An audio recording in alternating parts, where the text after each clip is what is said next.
What a beautiful first message. Hashtag first. The joy and whimsy streamer. You know what? I'll take it. Notice me? Actually, no. No. I'm just kidding. How are you? How are you doing? Currently trying to survive a heat wave. It's going great.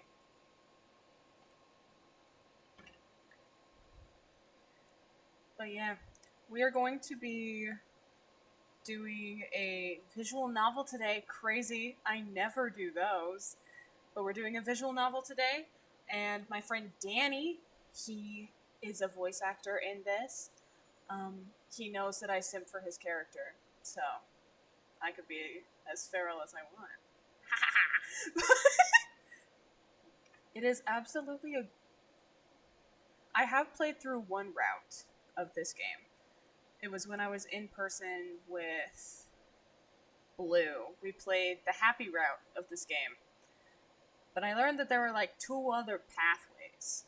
So, it is my duty. It is my duty to go through the other pathways. Andre time. Time for kissing? I hope so. I hope so. But like, look at that.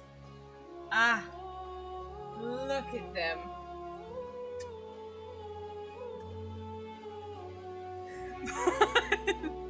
But look at that. It's, so pretty. So pretty.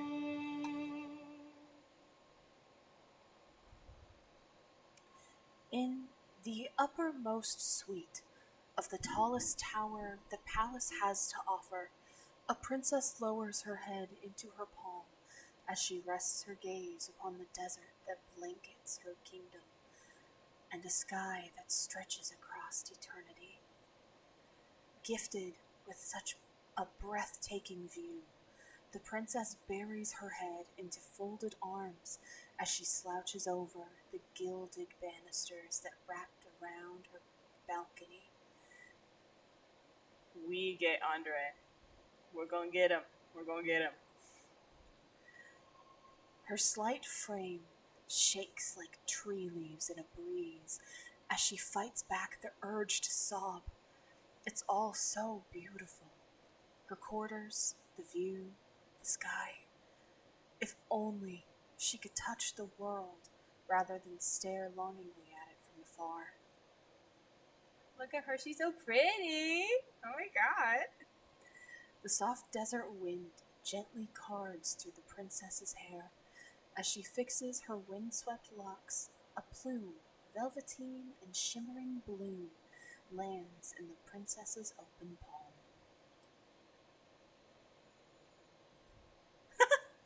Damn. Can't believe Mom is, like, interrupting. My god. Can't believe she would do this to me. Startled, she closes her fingers around the charming feather, lest the wind see fit to carry it elsewhere. I wonder, what is it like to have nothing between you and the sky? Freedom, well desired, comes at a cost. Freedom, even when deserved, comes at a cost. Permission to enter, my lady. He's here! Hi, Andre. Permission to enter, my lady. Permission granted. You may enter. Several moments pass, and the princess, expecting the groan of the heavy door guarding the entryway to her chambers, hears naught but birds singing.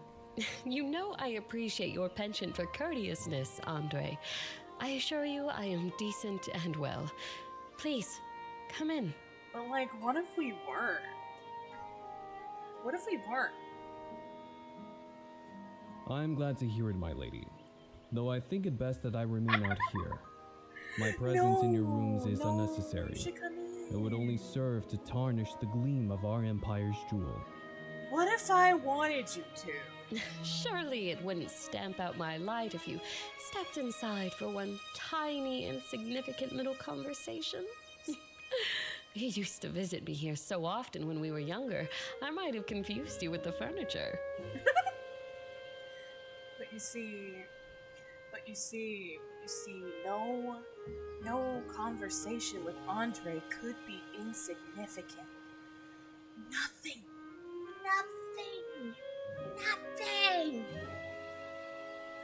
What if I was just what if I'm covered in lace? What then? See? What then? I would still let him in. Your persuasive skill was unmatched back Send then. links? Your trickery won't work on me anymore. I've made myself immune. Have you? Are you immune to my charms? Are you sure? No, you were so fun back then. When did you become so boring? Oh, no, I can't believe it. That always sucks. Sets are always...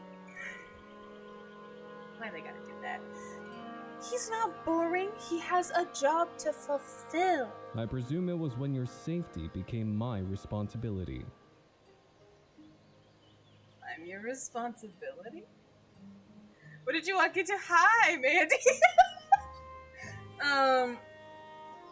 What I couldn't convey in Danny's chat is what you're saying. And since it's my stream, I can be feral because it's mine.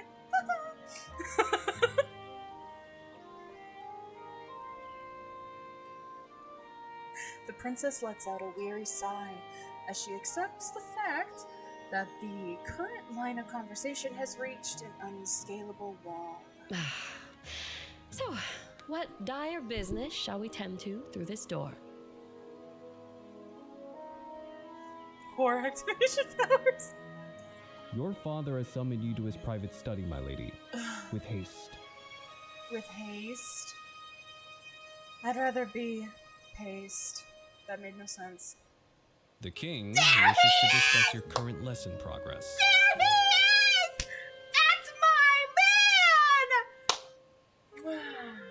Oh, he's here. Oh, he's here. Ah, that's what I've been waiting for. Yeah, man. Hell yeah. A princess must always heed the words of the king. True. Pure knowledge and dignity do you He is credit. dead. Allow me to escort you.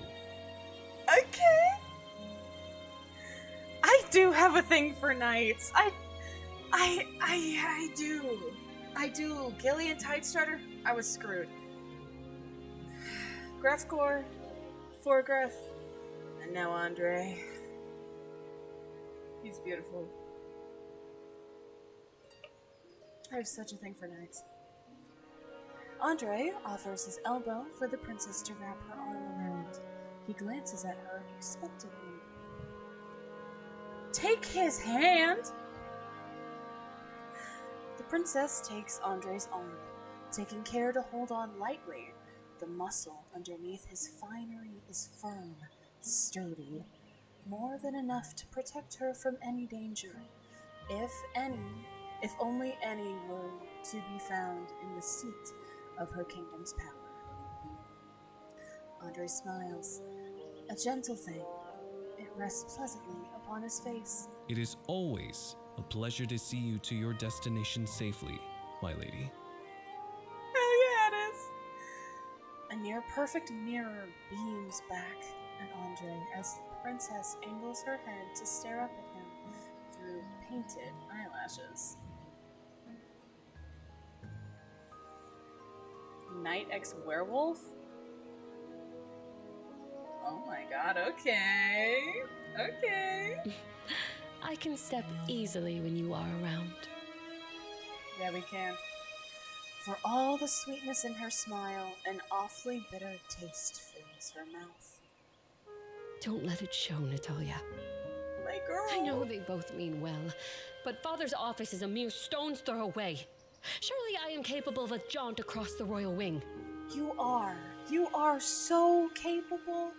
Also, I should preface, this game has a lot of misogyny, and in, like, the warnings for this game on itch.io, it's like, hey, there's a lot of misogyny. There's also some mature stuff, but we'll get there when we get there. Hopefully the auspices are in my favor, and I can find the words to placate Father. Spin some yarn about needing to retire to my room early to engage in rigorous study, or something of the sort. You can figure it out, girlie. I believe. The duo makes their way through the well-adorned halls of the royal wing, the sound of their footsteps ringing proudly against the stone walls. Yeah, in a very, like, women are only good for marriage and childbirth way. Like that kind of misogyny. The princess chances a glance through the rows of glass windows. She sees men clad in fighting gear, eagerly participating in all manner of strange exercises. Hunters. More and more arrive each day. Father's been recruiting tirelessly, hasn't he? Facts, Mon. Monsters are fearsome foes, my lady, and our kingdom prides itself on its might. It wouldn't do well to field a depleted fighting force. I mean, I guess A you're shame right. I'll never get to speak to any of them. Yeah. You're not missing out on much, I assure you. A warrior will only tell you tales of carnage, drunken revelry, and conquest. None of which should concern you anyways. I mean... That said, their service is invaluable to us. Calling the horde of monsters that threaten our kingdom with such efficiency, it is a noble calling. I've never seen a monster before. What I've read in books sounds terrifying, but I wonder, could any of them be capable of reason? Of peace? Of course. You just can't be a guard who only knows fight in his monkey brain. You gotta be capable of being like, hey, I'm gonna take a step back. Let's have a conversation.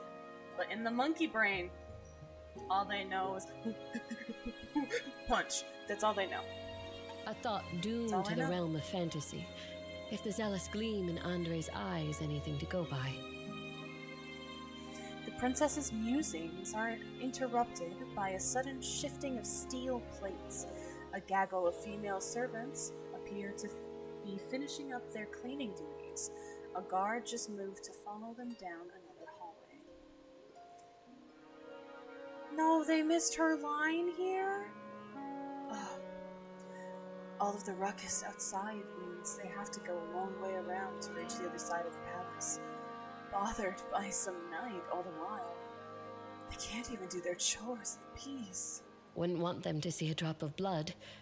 Laws exist for a reason, Your Highness. Sadly, they do. After a much lengthier than necessary hike around the training grounds, the princess and her knight finally arrive at the king's study. Andre silently gestures toward the imposing room before positioning himself in front of it, still as a statue. The princess closes her eyes, inhales deeply, then pushes the door open. I said he was dead. But he's dead, my god. The flinty gaze of her father, the great wall of the empire, immediately snaps to her. The king's face is downturned, wrinkles only amplifying his severe expression. Sit. Okay, I'm already sitting, but okay. Faintly, Natalia hears the sound of the door cinching shut. She feels a small starburst of pride for not visibly flinching at the noise. Her father clasps his hands together and leans forward in his chair. Lately, I've been thinking about your behavior. Oh, have you? Natalia knows her father carries a dour gravitas in all that he does. It makes him exceedingly hard to read at times like this. What does her father want to hear from her? None of the options Natalia comes up with seem like enough. What is this about, Father? You look radiant today, Your Majesty! The king raises an eyebrow. Natalia can tell if the lip twitch that followed was the beginning of a smile or a grimace. Father, today, is it?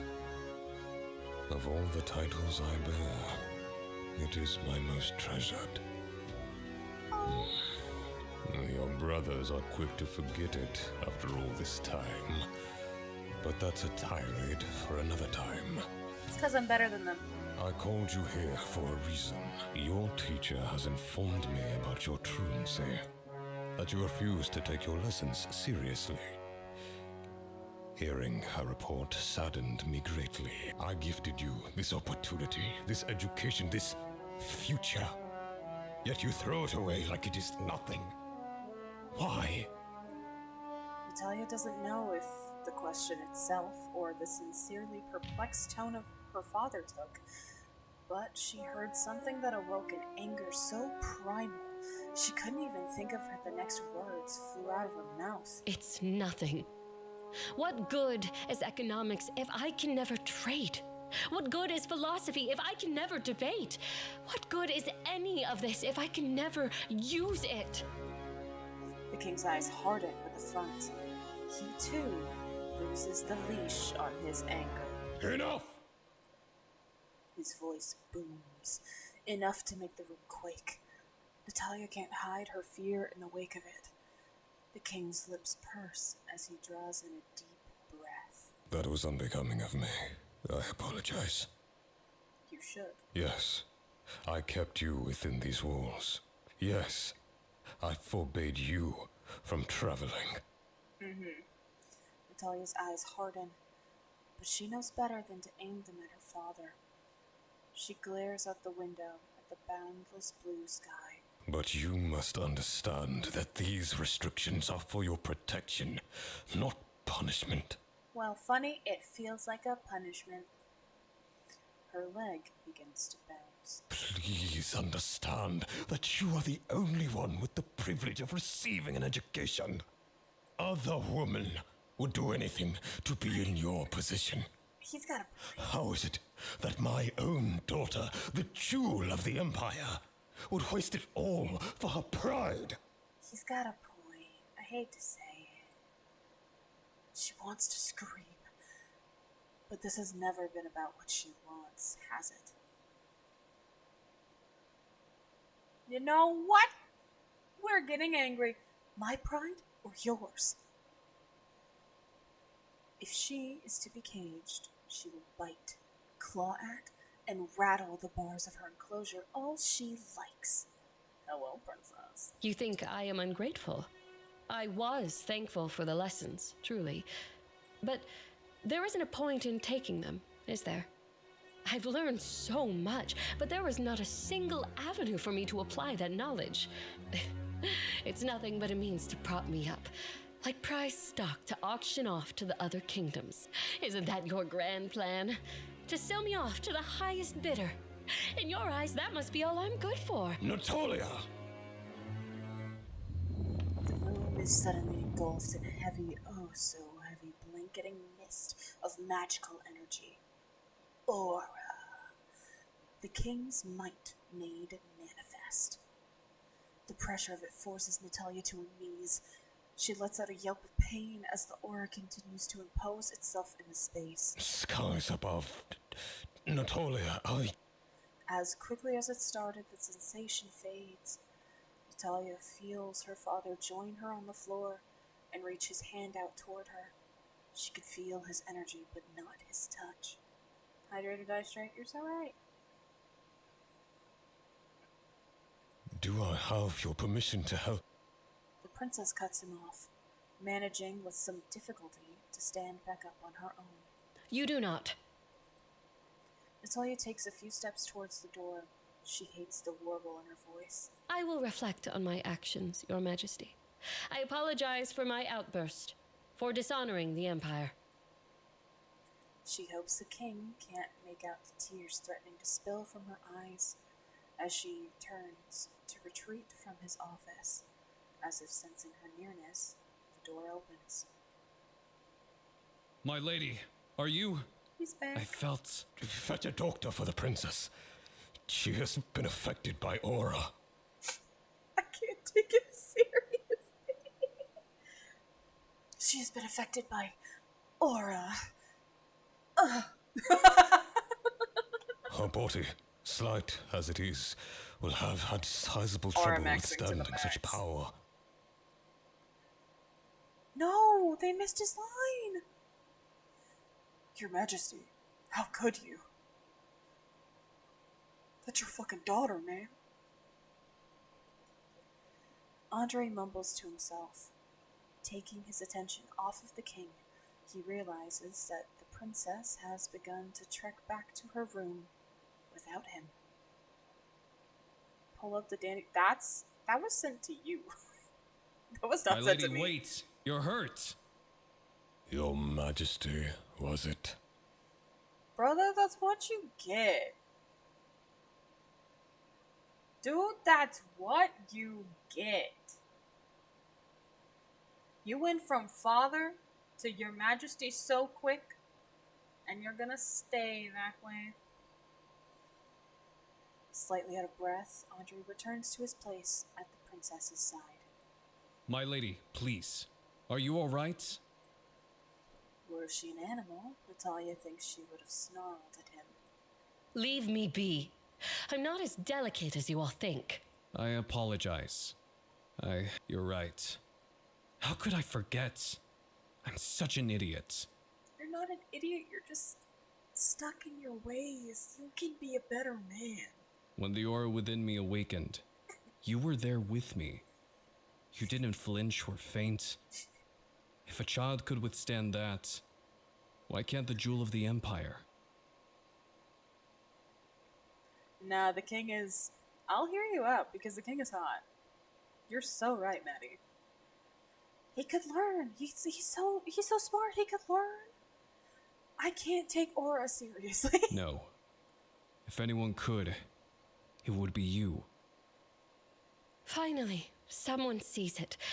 I'm not some delicate desert flower ready to wilt at the slightest sign of stress. The king's aura is the strongest in the land, and you faced it head on. With bravery like that, someone might mistake you for a griffin.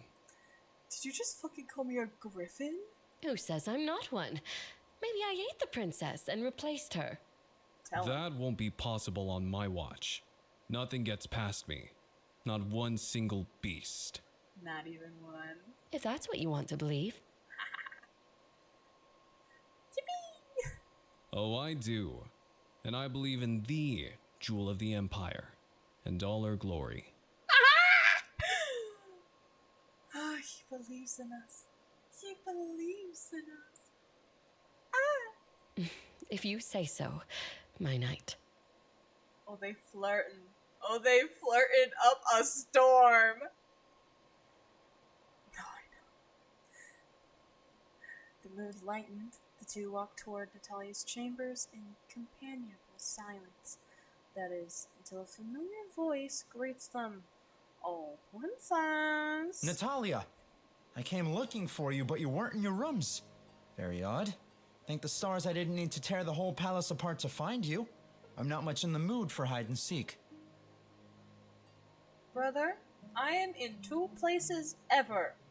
My room and the king's chambers. You didn't check either of those places. You didn't look very hard. Natalia brightens at her brother's voice. Andre seems less pleased by the intrusion. Prince Lucian, you should ask for permission before approaching the jewel. Put your tongue back in your mouth. It's not meant to... I'm cutting it off. Stop it. The prince scoffs. You can't be serious. She's my baby sister. She said 100 times that it's fine, so it's fine. It doesn't change the fact that you are disrespecting the...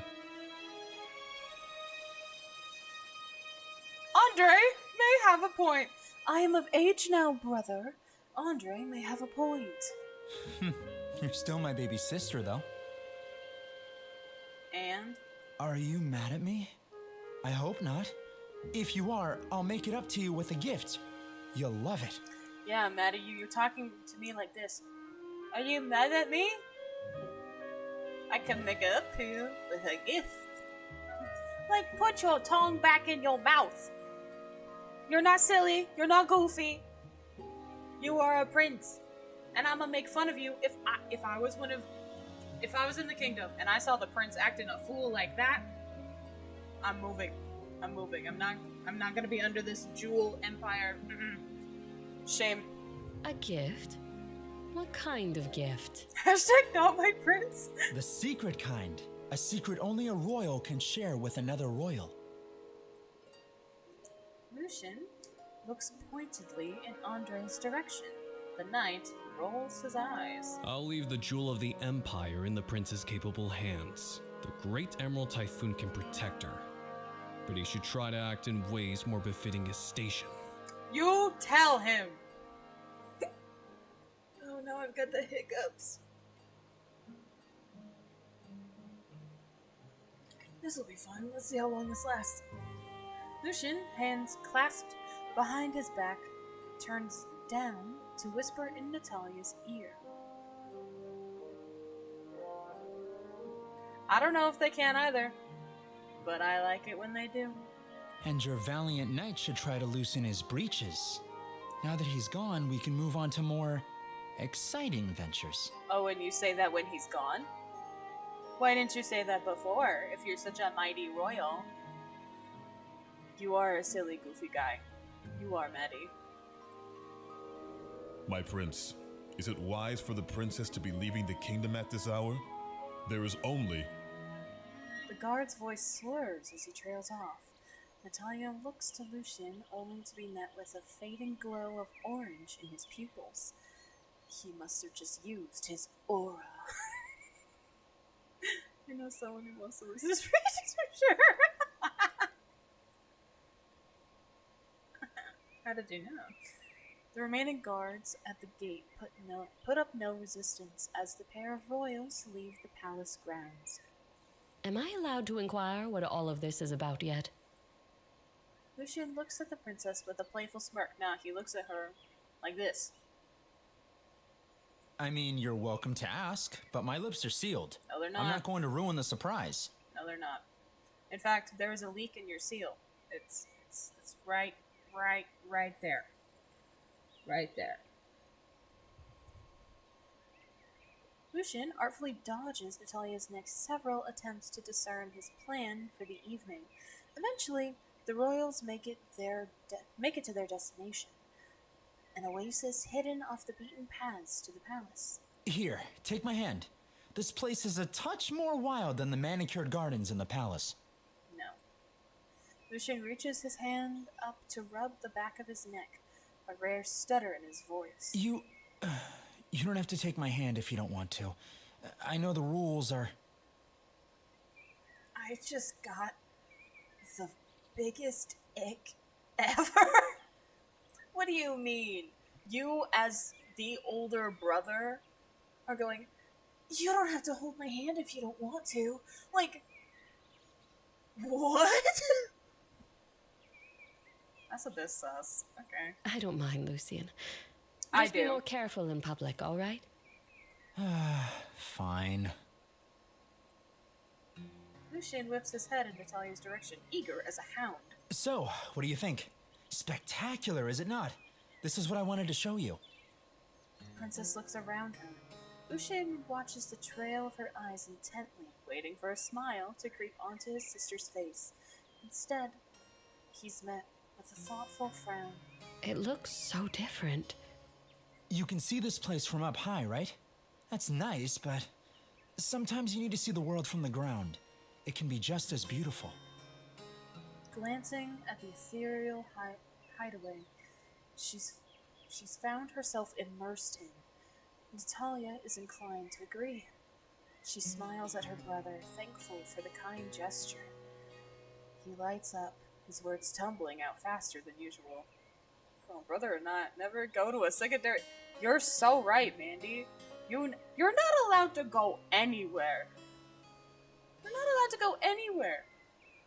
Why are you? Andre's not even there to protect you, girly. I don't care if he's your brother.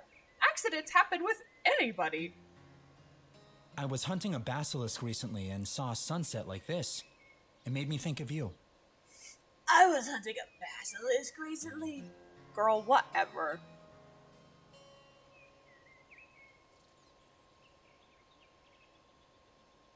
Remind you of a sunset?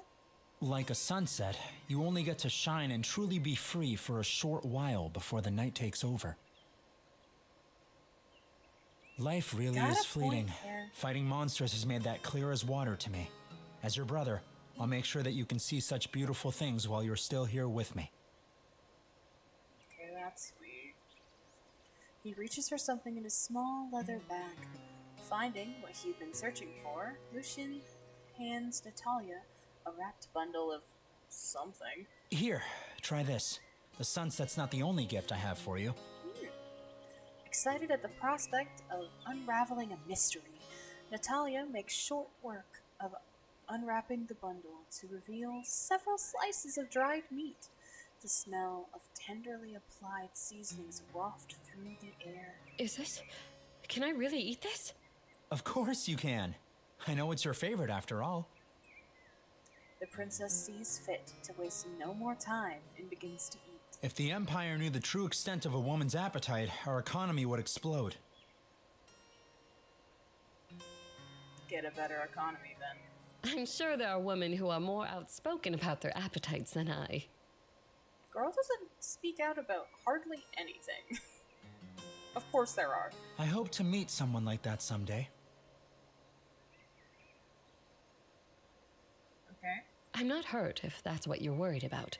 People have died in his presence before. His aura is no jesting matter. His aura. He'd never intentionally hurt me. Maybe not. That's still no excuse to exert that strength on a woman, his beloved daughter no less. I mean, you got a point. I'm getting us some wine. You'll feel better after a drink or two. So first, my brother gave me packaged meat. And now he's gonna give me wine? That's not sus at all. If you wish. In the meantime, the stars will keep me company. If you wish, girl, if you don't want to have the wine, you can say no. He is just your brother. He has no power over you. Just say no if you don't want it. The sun shines just as brightly at night. You'll be fine while I'm away. And now you're saying I'll be fine? Girl who's never been outside without anybody? Bold. Of course. I'm the brightest light out here. Hell yeah, you I'll are. return shortly. Okay. Oh no. Don't take too long. Hope he doesn't get lost. Lucian's eyes glow orange once again as he summons his aura. One moment he is standing in front of her, the next, he's gone. If only I could snap my fingers and teleport away when Father deems it fit to lecture me. Or when my lessons take a turn for the dull. Maybe the stars will pity me and grant my wish. My brother is kind to take me on adventures like this. But even still, I wonder how it must feel to go wherever you please, whenever you please. Even in freedom, I remain chained to the whims of another. Poor girl. Natalia lies back onto the... You have... This is true! Thank you, Doodle, for the 8 months. You have 1 month to think about it. I swear I've done that already. You swear you subscribed before? Or that you've figured out a name for the baby? I'm a bit confused. What have you done already?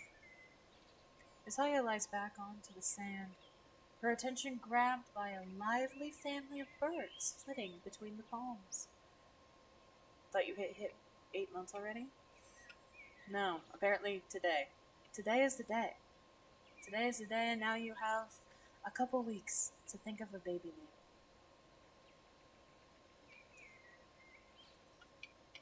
Modiversary for the same streamer. Huh. Nice. Either way, it's cool. If only I could fly among them. Girl, don't fall asleep. Girl, don't fall asleep. The princess surrenders herself to the flight of fancy. She dreams she is a bird, gliding high above the machinations of man and kingdom.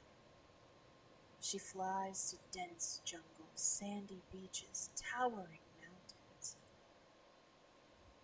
She is spooked out of her trance by a large feather landing on her nose.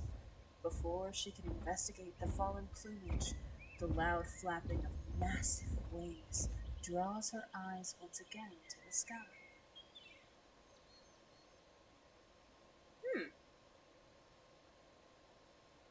Sometimes you... Oh no, they hit you with the 666, Doodle. I don't think you can mod for them anymore. They cursed you. What she sees is a creature that must have escaped from a storybook. She notices its wings first, multicolored and iridescent. Her eyes draw next to the creature's form, the body of a lion, the tail of a snake, and the head that looks vaguely similar in structure to her own. The creature, once content to fly above her, begins to descend, right into her hidden sanctuary. She thinks it wise to flee, but the thought never translates to action as the creature's visage stuns her in place as it lands before her. Isn't this a beautiful place to die? She's here. The bird creature speaks. She must still be a bird herself. That can be the only rational explanation for what is transpiring before her. Natalia looks down at herself to verify her logical claim, only to discover her hands in the place of her wings. She is wide awake, lucid, and before her stands a sphinx. Why? You wish to be free, I don't do you know. not? I don't know, Doodle. I can't answer that for you. Who are you? The ancient and powerful Sphinx of legend tilts its head and takes a step closer. Who am I, asks the mortal? I am a forgotten being, come to fulfill a promise, a wish. A wish? What does that... Natalia's next words are swallowed whole by a sudden sweeping gust of wind. Instinctively, she reaches her hand up to shield her face from the unsettled sand. Natalia, you're not hurt, are you? I couldn't get back to you. My magic was blocked. I was so worried. Removing her arm and regaining her sight, Natalia sees no trace of the Sphinx, only her visibly distressed brother standing in its place. How am I doing? I'm doing pretty good. I've got a job interview on Wednesday, so that's exciting. But other than that, I'm doing pretty good. How are you doing? Don't. Actually, tell him. He won't believe us anyway.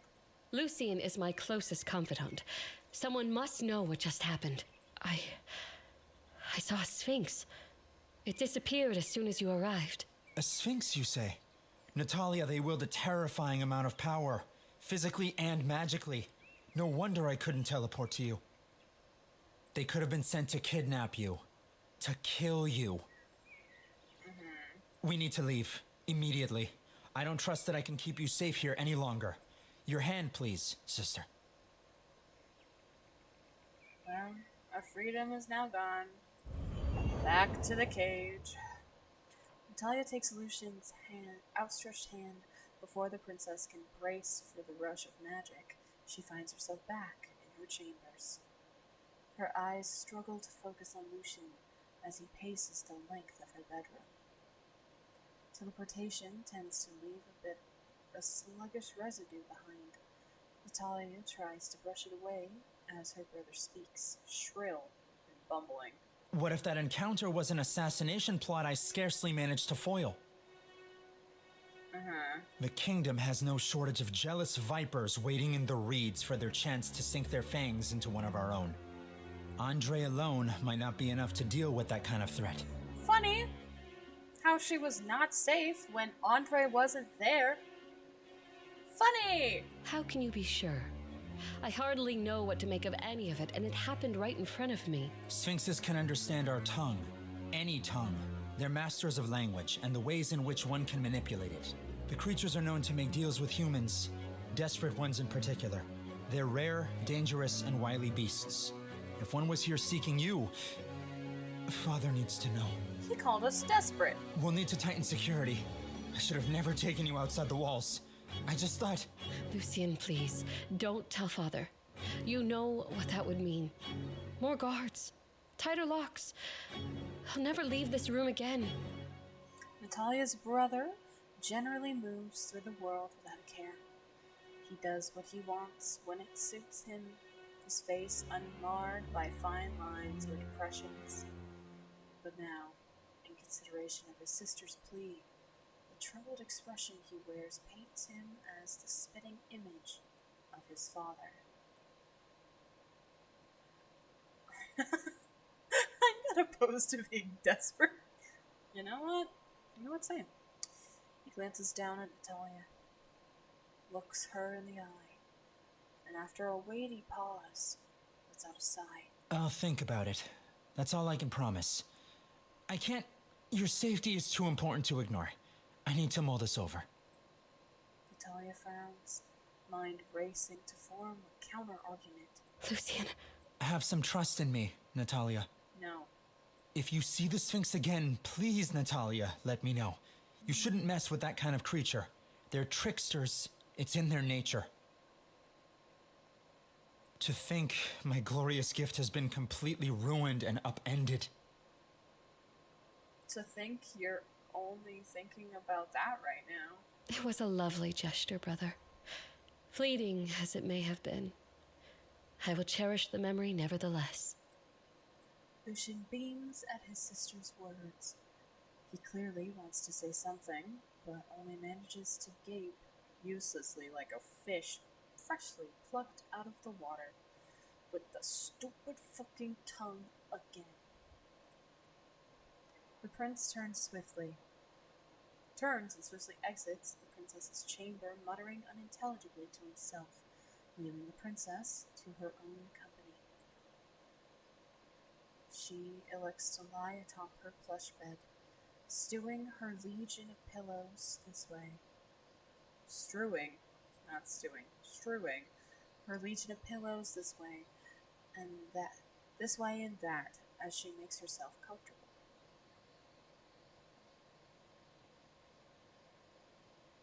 Booked until the 24th. But your hairs have to be cut. How could he do this to you? Natalia's mind naturally wanders to the magnificent creature that loomed over her not so long ago. That Sphinx. She was the most fearsome thing I've ever laid my eyes upon. I can't help but wonder what would have happened if Lucian didn't arrive when he did. We would have been fine. I assure you we would have been fine. Lucian's not doing anything. But hi, Zyle. What do I need to save you from? She sought me out. Deliberately. Blocked Lucian's magic. He's right. She could have easily hurt or captured me. Killed me, even. Yep.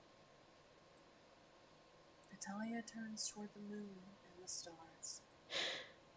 And yet, she was beautiful. Many have been seduced by the power of a sphinx. Few, however, have referred to them with your peculiar quirk of phrase. The princess startles so violently at the new voice in her chamber, she barely manages to keep herself from falling face first onto the floor. A few members of her pillow platoon fare less well. Leaving again. At work suffering. Oh no. Not the work. Not the work. Yes. Yes, Mon, there is Yuri. And it is monster Yuri.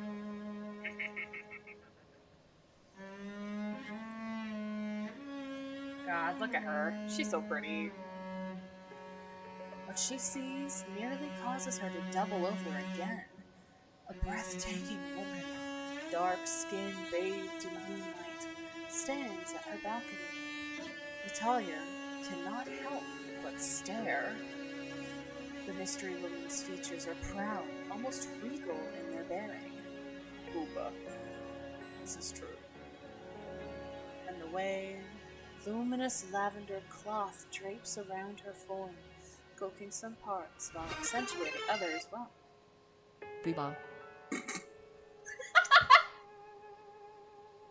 Why was it so quick?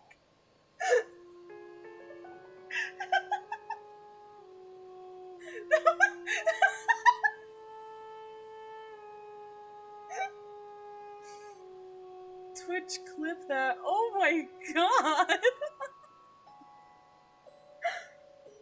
God, that's so good. The woman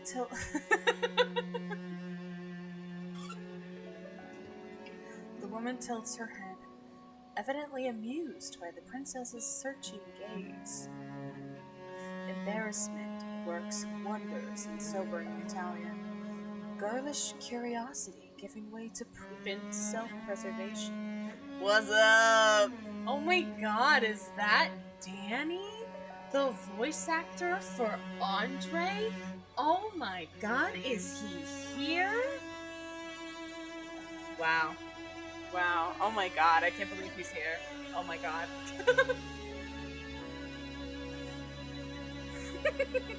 You? How did you get past the guards? Who even are you? The woman raises an eyebrow, but does not appear offended. As quick to compliment as you are to forget. I'm mother. Asking the same questions over and over. Shall I repeat my answer to you? Yes, please. Realization slams into Natalia with the force of an angry boar. You're the Sphinx. I've come for you. Lucian's worries spring to the forefront of Natalia's mind. Is she sure she isn't in danger? Whatever do you mean? If I so much as raise my voice, guards will come. She looks for me? Cease? Danny. Oh, Danny boy, I will not. You deserve it, so I will not. I will continue. Every time you appear, I will gas you up. Nothing changes in the woman's visage at her threat. Your kind so easily forgets a promise once made. I have searched every dune and plain for you. I shall remain till I understand your heart's desire. Whoa. My commitment issues are rising. Just kidding. It seems the stories she's read about sphinxes were true. Must you always speak in riddles? The woman weakly smiles, cryptic as ever. One of the woman's ears twitch, and she quietly clears her throat. Perhaps a formal introduction is in order. Yes, please. I am Amunet, keeper of secrets. Now that I found you, I wish to be your companion. Wow, this is sudden. Let your eyes that long for the sky look upon me instead. I'll consider it.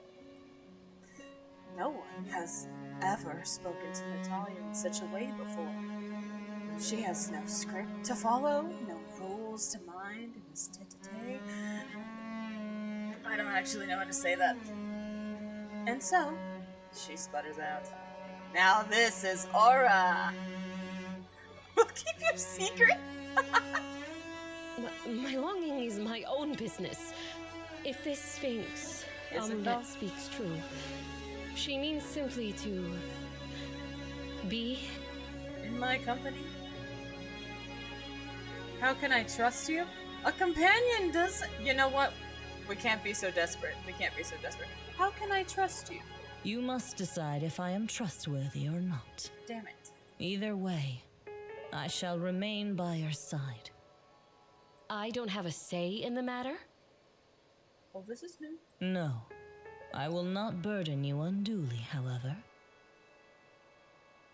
We don't have a choice.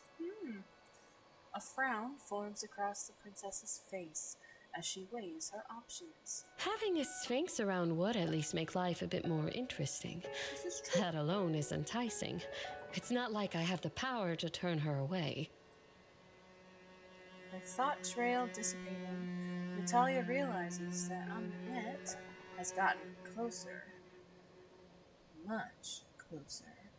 Her head is once again cocked to the side, studying the princess's down-turned lips. Their eyes meet. Natalia wonders how long she can keep up with the Sphinx's even stare. Stay calm, Natalia. All the heroes that survived encounters with the Sphinx did their best to keep eye contact. I'm mostly sure that's what the story said. Just focus a little longer. A long silence overtakes the princess's suite. At the precipice of the princess's breaking point, Amunet laughs, rich and melodious. Prolonged eye contact. Prolonged eye contact. Prolonged eye contact. I think you want to fornicate with us. Little Phoenix, you're quite brave.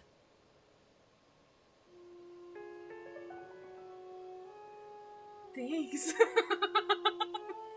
I think I've had my fill of enigmatic statements for the night. I haven't. Your company has been welcome, Amunet, but the moon has risen quite high. I confess I'm feeling rather exhausted. What does fornicate mean? Doodle, I'll leave that one up to you. Natalia pulls back her blankets and tries to situate herself in bed. Amunet makes no move to leave. She looks thoughtful. Would you like me to tuck you in? Sure! No. Good night. So when a woman and a monster love each other very much. What agent of chaos have I inadvertently invited into my life? A pretty one? That question, and the many others swirling around the princess's head slowly but surely fade from view as the shroud of sleep overtakes her. Yeah, Danny, that's what it means. Morning dawns, hearkened by birdsong and the easy swaying of palm leaves. Natalia awakens and surveys her kingdom of pillows, all accounted for, though it seems a newcomer has joined the ranks. A deep purple tassel sticks out from under another pillow. Natalia lifts the pillow to reveal a tail. A woman with a tail with two large ears flapped over her face. Oh, right. In a flash, the memories of the woman who seemed to glow under moonlight, the Sphinx Amunet, return to her. Natalia doesn't recall inviting anyone into her bed. After realizing what exactly is crowding her, Natalia attempts to push Amunet off her bed like a too-hot pillow. Amunet awakens with a groan. How rude of you. Natalia almost gets the chance to reply with a scathing rebuke, but is stifled by a man's voice outside her chamber! My lady, it's time for your lessons. Danny, it's you! Danny, it's you!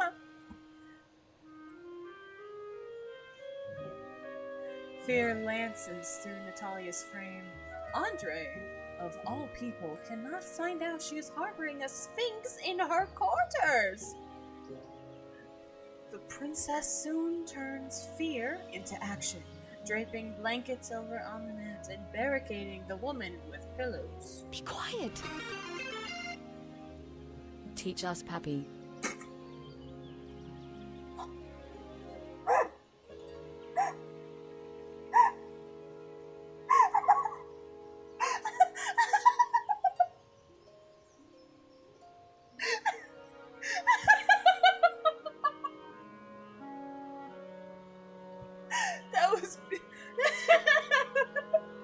That was... that was... God, that was beautiful. The infuriating Sphinx, to her credit, remains silent. Still. Natalia grabs the door handle and opens it, giving her knight a warm, if somewhat harried, greeting. You're quite eager today. He's You don't usually come to meet me so readily. And why not?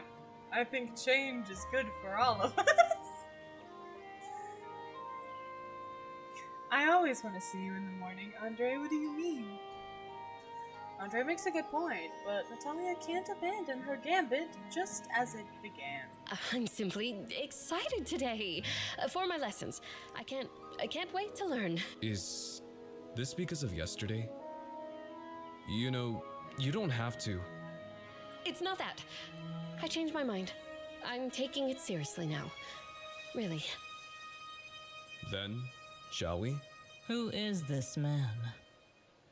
He's my man. Back off! I know you're not interested, but get out of the way! Aminette appears between Andre and the princess. Natalia, panicked, can think of nothing to do but to shut the door in Andre's face. She hisses at Aminette. What are you doing? If he catches you in here, we're both doomed. What happened to all the bravery you Doodle. showed yesterday? Summon it again. This is true. He is our man. I'm sorry, Blue. He is our man. I'm sorry. With that, Amunette opens the door and resumes her inspection of Andre. Natalia wonders if fainting would be preferable to facing the disaster soon to unfold in front of her. Strange. I'm It included must in be this awfully episode, dusty remember? outside this morning. I'm so sorry. I will remember you from now on. I'm so sorry, Blue. Natalia's eyes rapidly flit between her knight and Amulet, confusion growing with every anxious breath she takes. The princess watches as Andre surveys her chambers, eyes landing on the pillows strewn all over the bed and floor. Or you're giving your brother an excellent challenge for his title as Emerald Typhoon. He hasn't mentioned the Sphinx in the room. Have I been seeing a mirage this whole time? No. Do you require any assistance, my lady? I can call for the maids. No, I could use yours, though. Andre seems to have picked up on her bewildered state. Or maybe it's just the absolute mess her room has become. No, this isn't the brother. No. This is not the brother. He is our childhood friend, now guard, that I flirt with and I am in love with. The brother is the tongue guy. Brother is the tongue guy. The brother is the hello princess with the fedora. She glances at Amunet, who raises a finger to her lips and winks. No, I don't think that'll be necessary. Thank you. Andre really can't see her. Remarkable. Lucian did say that sphinxes are powerful magic wielders. In that case, shall we go? We shall. Andre gestures toward the hallway. Take his hand. Yes, I am ready to leave. And he blushes! Natalia slides her hand into his and sets a brisk pace through the palace. She notes that her knight's hand is clammier than usual. The blushies are still so cute. I know. Typically, she'd issue a teasing comment about it, but Andre's face is already red with embarrassment. The princess grants him mercy this time. The pair make idle chatter as they make their way through the palace corridors. Andre seems more serene today. There's a lightness in his step, and smiles are easier drawn out of him. He's flustered. Natalia chances a glance behind her, as she predicted, on Annette's tails behind the duo, lazily taking in the decorations that line the hallway. As far as she can tell, the Sphinx is completely invisible. They've already passed a few servants and guards with no fanfare. Amunet's magic. Is it of the same sort as Lucian's and Father's? Or a different breed altogether? I'll have to inquire when I get the chance. Hopefully I can wring a straight answer out of her. Oh, it's stuck. Oh. I can be strong. Thank you for blessing me. I appreciate it. Something on your mind, my lady? You, at all times of the day. It's nothing you need worry about. Andre shoots her a sidelong glance. The jewel of the Empire and her secrets.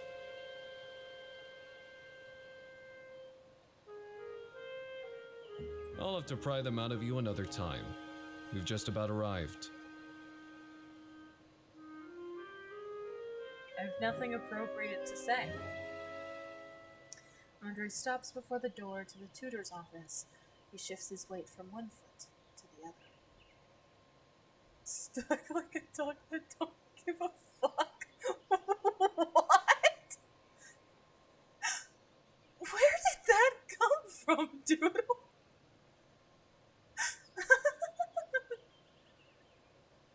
There you go, Blue.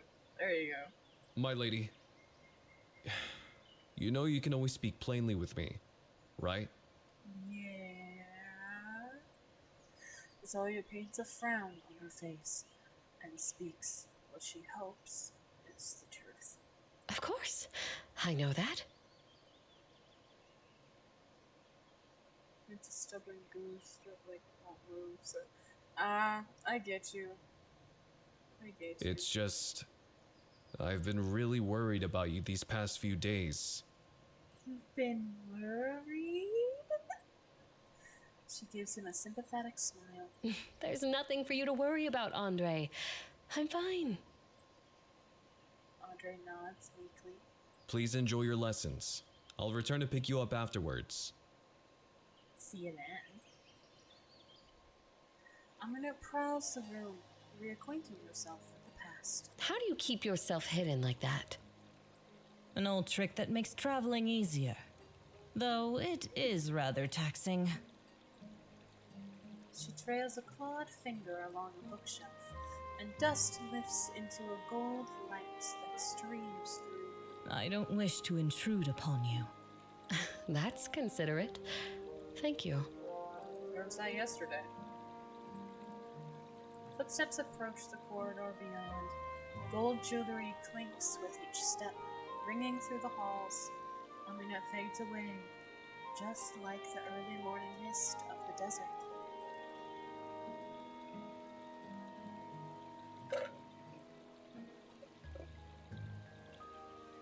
A hooded lady walks through the doorway, her every step as elegant as a dance. What should I call you? You turned it right into her bed last night. Yeah, she did. Just referring to me as teacher is fine. I dare not share my lowly foreign name with the jewel of the Empire. But I asked. I asked for your name. I don't care that you want to be called teacher. What is your name? Why not? Women cannot receive education in this empire, so your king sought out a knowledgeable scholar from Solus. Solus? How could he approve of someone from the Kingdom of the Sun as a tutor? I mean, shifts on net, shifts behind the curtain, her ears perked and alert. It simply must be that your father loves you dearly. Knowledge is a rarity often neglected outside these walls. The teacher unrolls a scroll with a flourish revealing anatomical depictions of creatures in ink. Some are familiar, griffins, basilisks, harpies. Others are those Natalia can't name. Today we will discuss the philosophy of free will and sentience. What separates humans from beasts? People from monsters. Monsters are not sentient and are thus slain without question. To be sentient is to be a being worthy of life. Are there monsters with sentience? My lady, no such being exists. Falsehood. She's behind me in the curtain. You're wrong. What of sphinxes or Those genies? monsters use their intelligence to trick humans. It is instinct for survival, not true sentience. I think you don't know what you're talking about.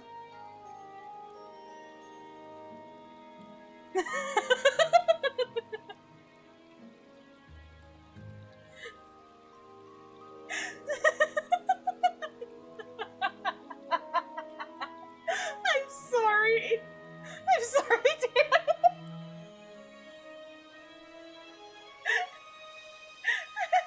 I'm sorry, Eric. Oh, God. That is monster racism. You're right. Monster racism, misogyny. We're getting all the things. But if they can reason, A creature that must trick to survive cannot be truly sentient. For sentience requires honest attachment.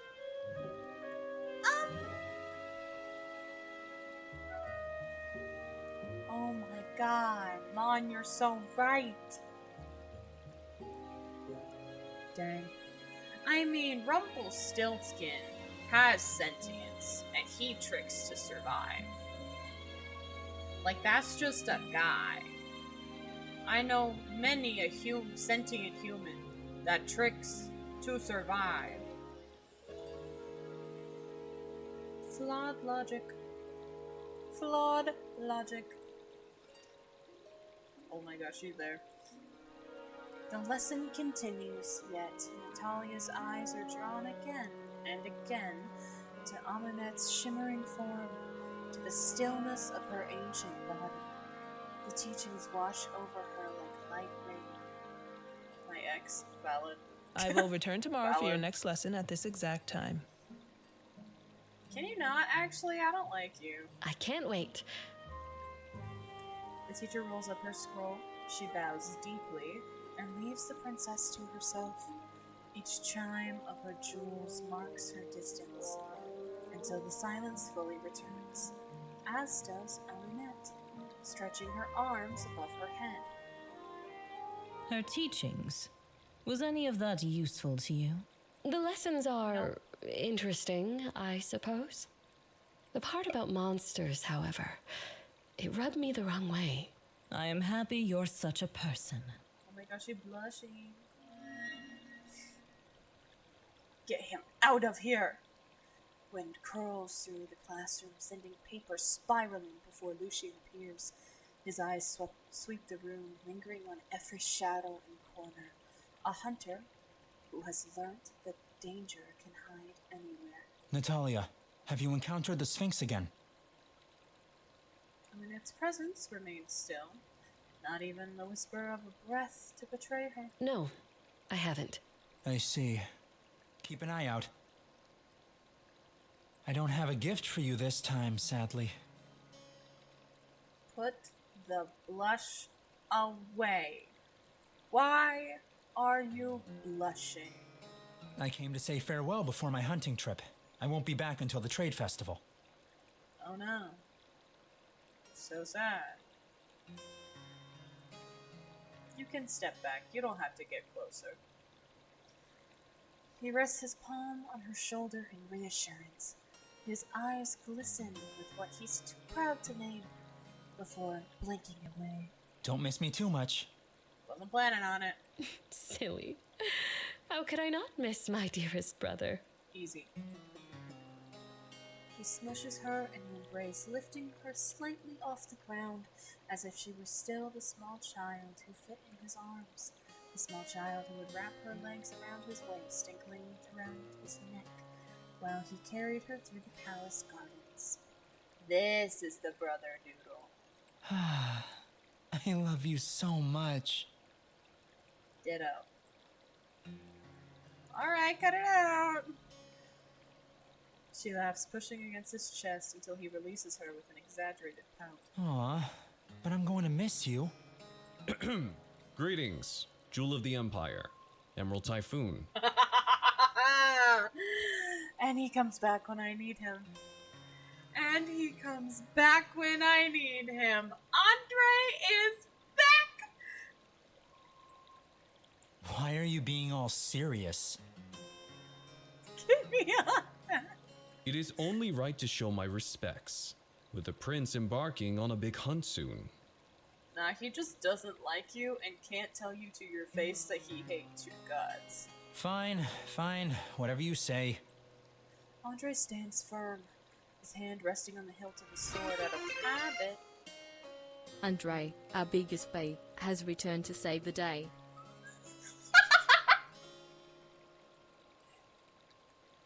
Why does it sound like this?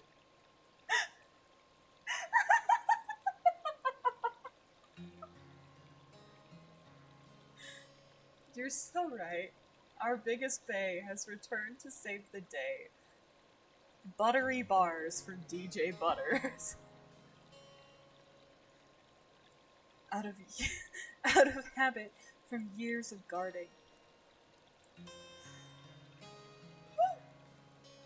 And he will not be waved away, will not be anything other than the perfect knight. I am here to escort the princess back to her quarters. Yeah, he is. I promise I'll bring you back lots of meat.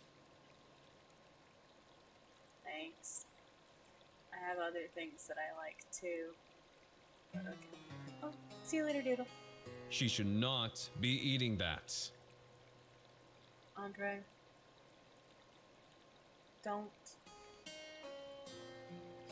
Your words, they're just... Oh, listen to the beautiful music. Oh, the wind is so nice. You didn't say anything. My sister is a royal. She can do as she likes. You got a point. With a final squeeze of her hand, that is longer than necessary, Lucian vanishes with a whirl of emerald light. The papers he disturbed settle slowly in his wake.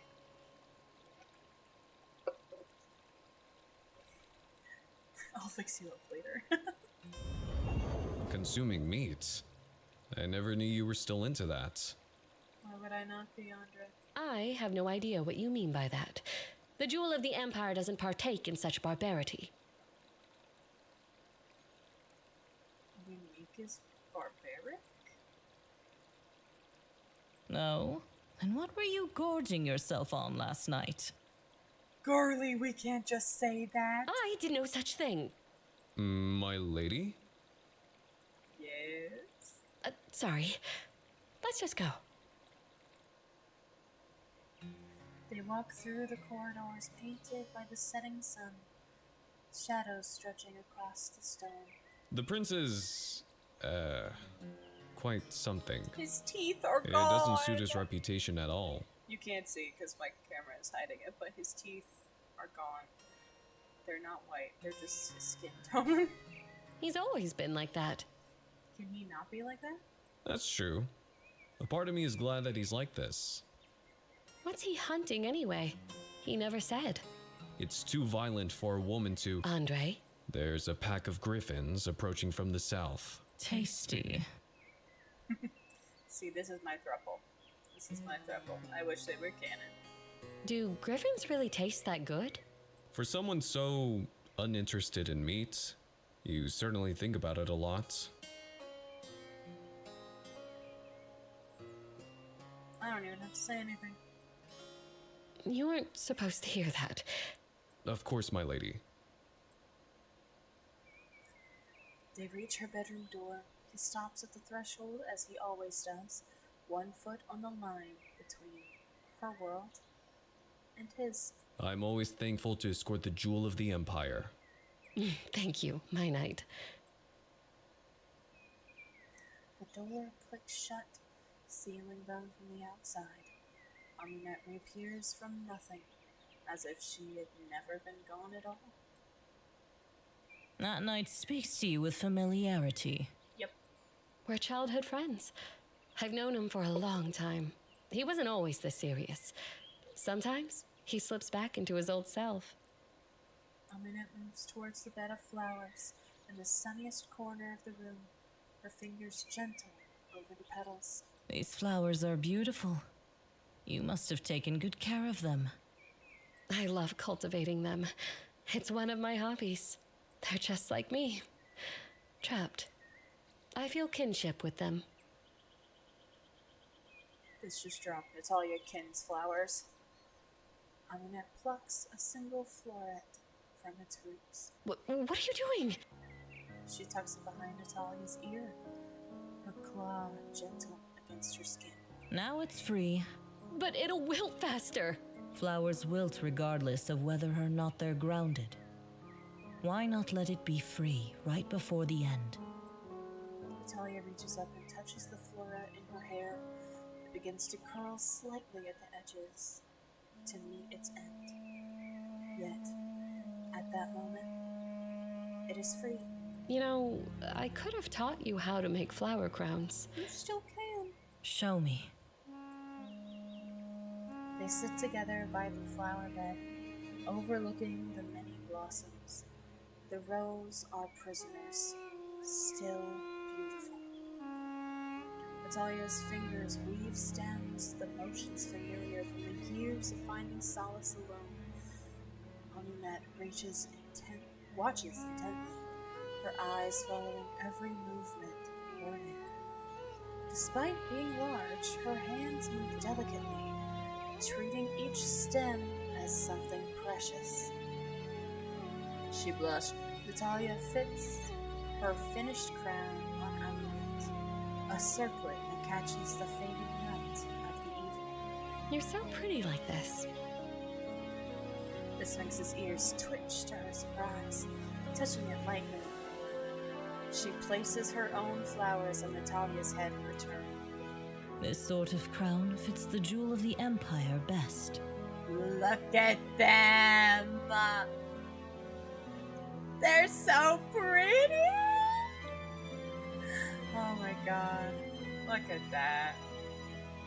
Look at that. That title. I really do hate it. It makes me feel like a trophy. Be that as it may, it is a title of adoration. Though I think Little Phoenix suits you better. I guess it kinda does. It is hers in a way that jewel of the Empire could never be. A warmth blooms in her chest. Reminds me of my brother. I wonder if he's all right out there hunting. And what if he isn't? If you're worried about him, why not make him a crown as well? Oh, what? Why can't I just choose for Andre? Ah, fine. If I can't do Andre alone, I will make no more crowns. I should stop here. I don't want to pick any more of my flowers. The remaining ones sway gently in the evening breeze, untouched. A waste, but the decision is yours. I am ever so pleased to be the only one worthy of receiving a crown from the princess.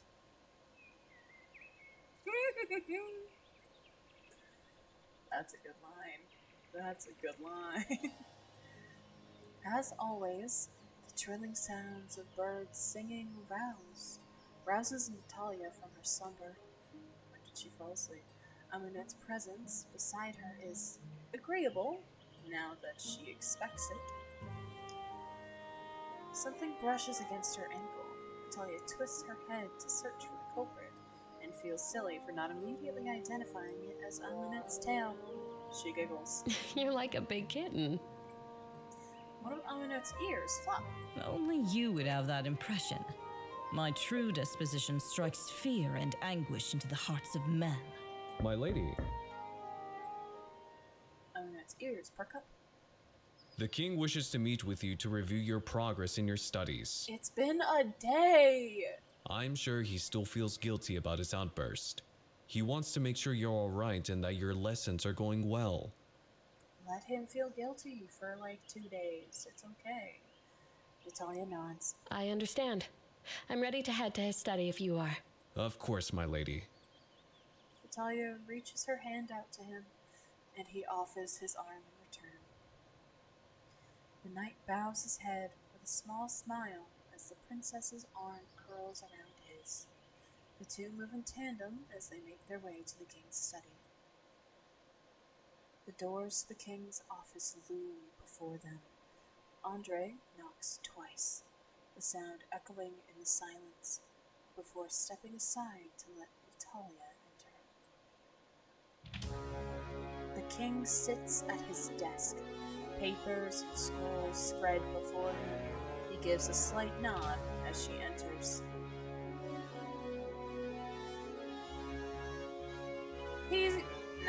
He's not father yet. He's your majesty. Brother, this guy stinks! Indeed. How are your lessons? I'm surprised the teacher you allowed was someone from Solus, but I'm thankful for your grace. The only female teachers I could find were from that kingdom. I assure you, she is no threat. I did want to check in with you, just in... I'm enjoying the lessons, actually, even if it makes me uncomfortable sometimes. Shall I have her executed? Yes. No, Father. It's a good thing to hear from different perspectives. My apologies. It's no issue. Thank you. He coughs, clasping his hands together on the table. Coming from the wall of the Empire, it is rather strange. Goodness. It's rather strange how nervous he seems. The way his eyes start away and then back. Are you alright? Huh? About the other day. My outburst. It's nothing to worry about. Natalia. It startled me, but I know you'd never harm me. While that is true, I didn't mean to frighten you. From now on, I'll keep myself in check.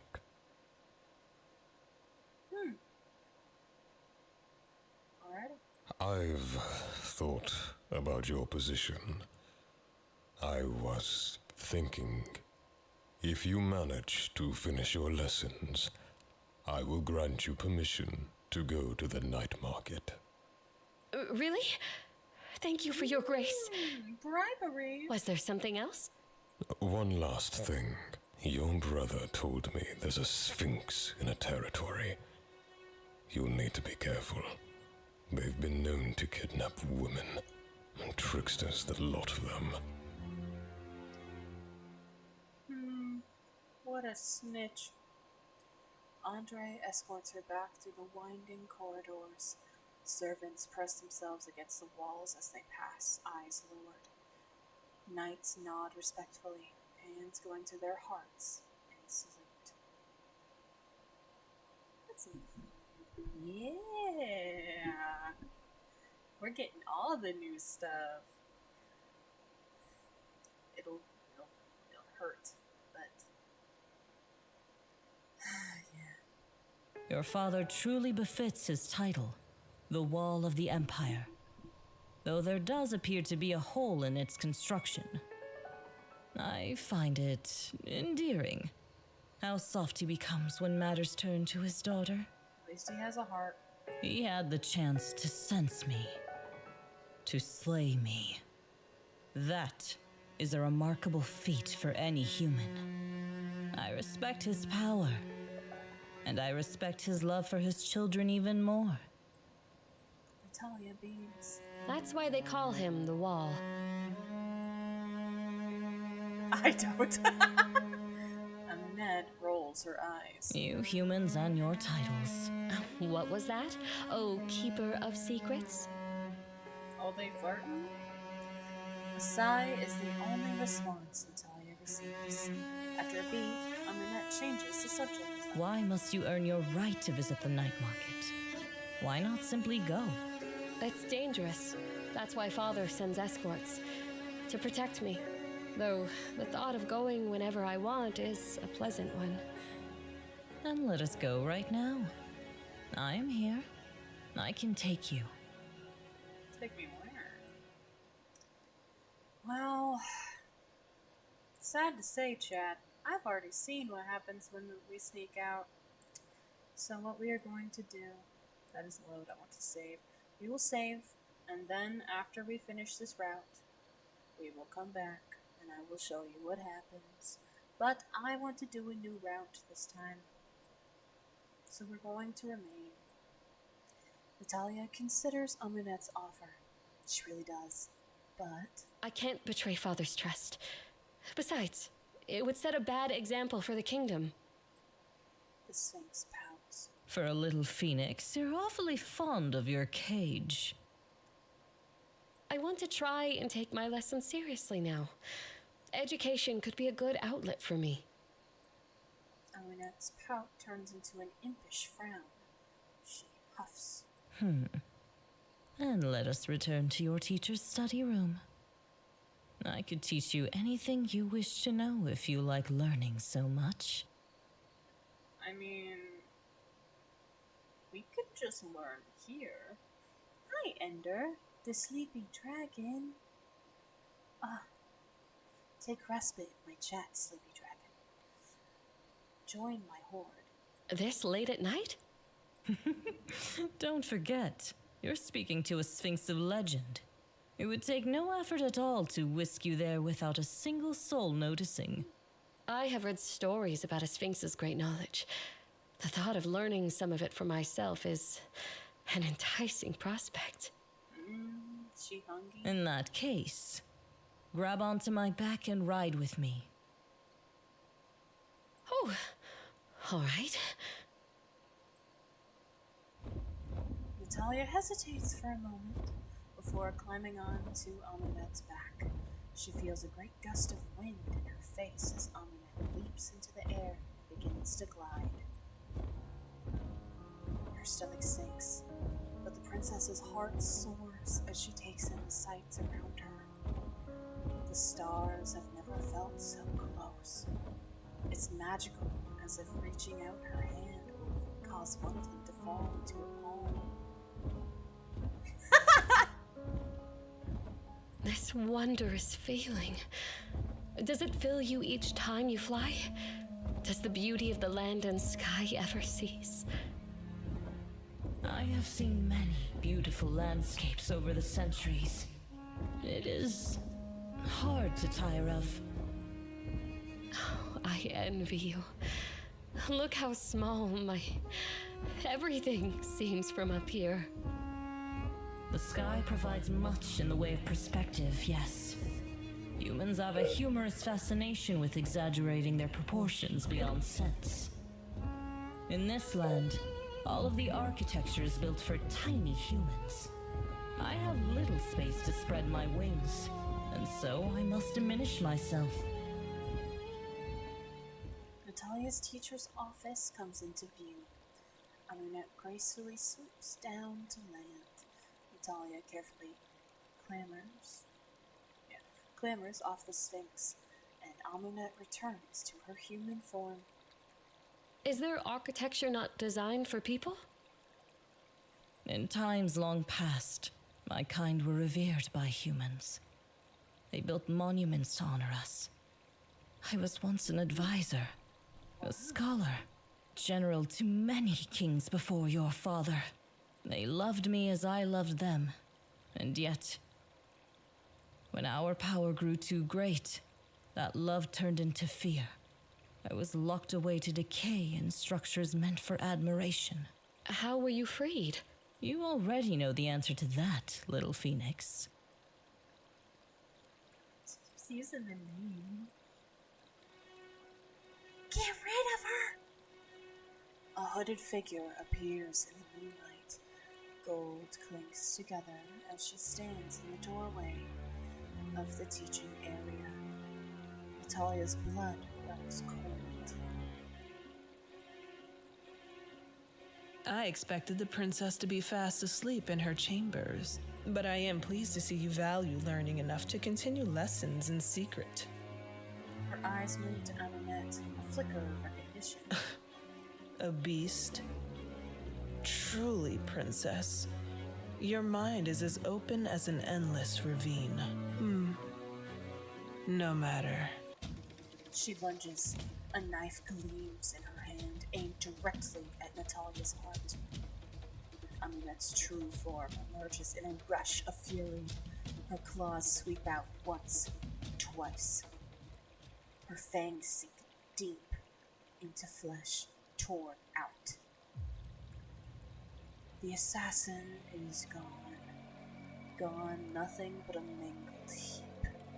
The gold hangs off of her lifelessness. Look at that. That's sick as hell. Look at that. Amunet lets go of the body, turning her head up. Blood drips down her face, drips to the ground. It's all stained in crimson. Your Highness, permission to enter? Still in her true form, Amunet casts a spell on her, making her one with the night. Yes! Guards rush in, their swords drawn. Secure the area! Get the princess to her chambers now! They take her back through the corridors. She's walked 1,000 times, but everything feels off. I didn't mean to do that. The walls are closer, the shadows deeper. Maids are assigned to clean her up, their hands gentle, but their eyes afraid. When everyone finally leaves, when she is finally alone, Amunet comes back. Natalia! How? You killed her. Just like that! She intended to kill you. She was an assassin sent by the Kingdom of Solace. But she was my teacher, Female assassins aren't uncommon. In the days of old, they were rather rampant. Perhaps other kingdoms still employ them. If they are as common as you say, then I must tell Father and warn the people. Wait until tomorrow and try to rest now. Natalia wants to argue, wants to run into her father, wants to do something, anything. Her legs won't hold her, and her hands won't stop shaking. She gets into bed. Amunet lies down beside her, curling around her, wings wrapping around them both like a shield. You will be fine. I will keep you safe with me. In his office, the king's aura flares. I can't handle it. I can't take it seriously. Several of the attendant guards crumple to the ground in its wake.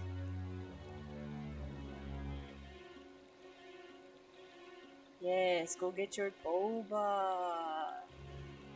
Go get your boba, heck yeah. Your Majesty, please contain yourself. He's back! Oh my goodness, he's back! Natalia, I'm so sorry.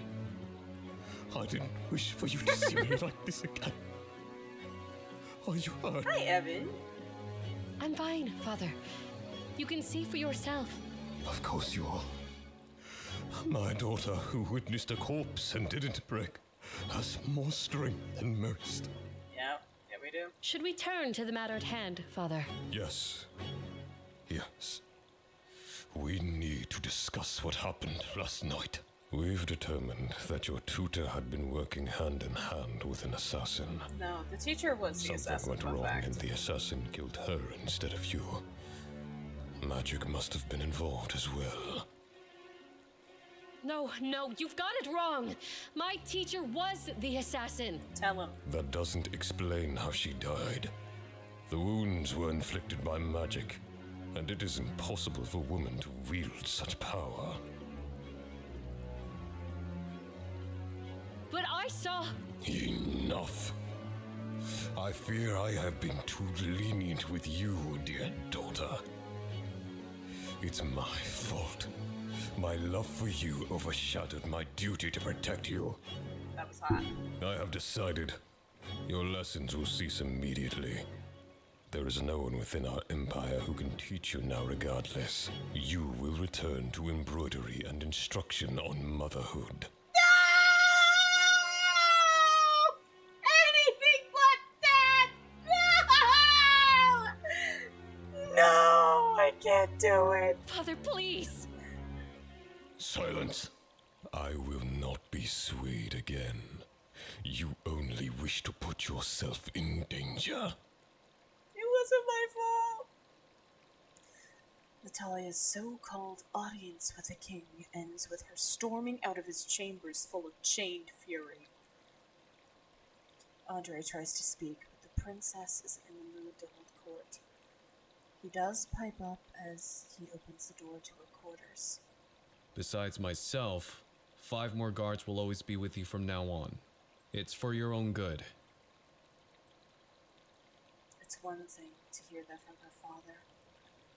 It's a different kind of betrayal coming from him. Her supposed friend. Andre, please, you have to convince him. Do you think I'm lying? Women are incapable of violence. Really? Want to test that theory? Yeah, let's go out to the training grounds. Andre, I love you. I love you so much. What the fuck, man? What the fuck, man? I wish I could believe you, but there's nothing I can do. Also, that's such a contradictory sentence, because the king was like, oh, kingdoms hire female teachers to be assassins. But women are not capable of violence.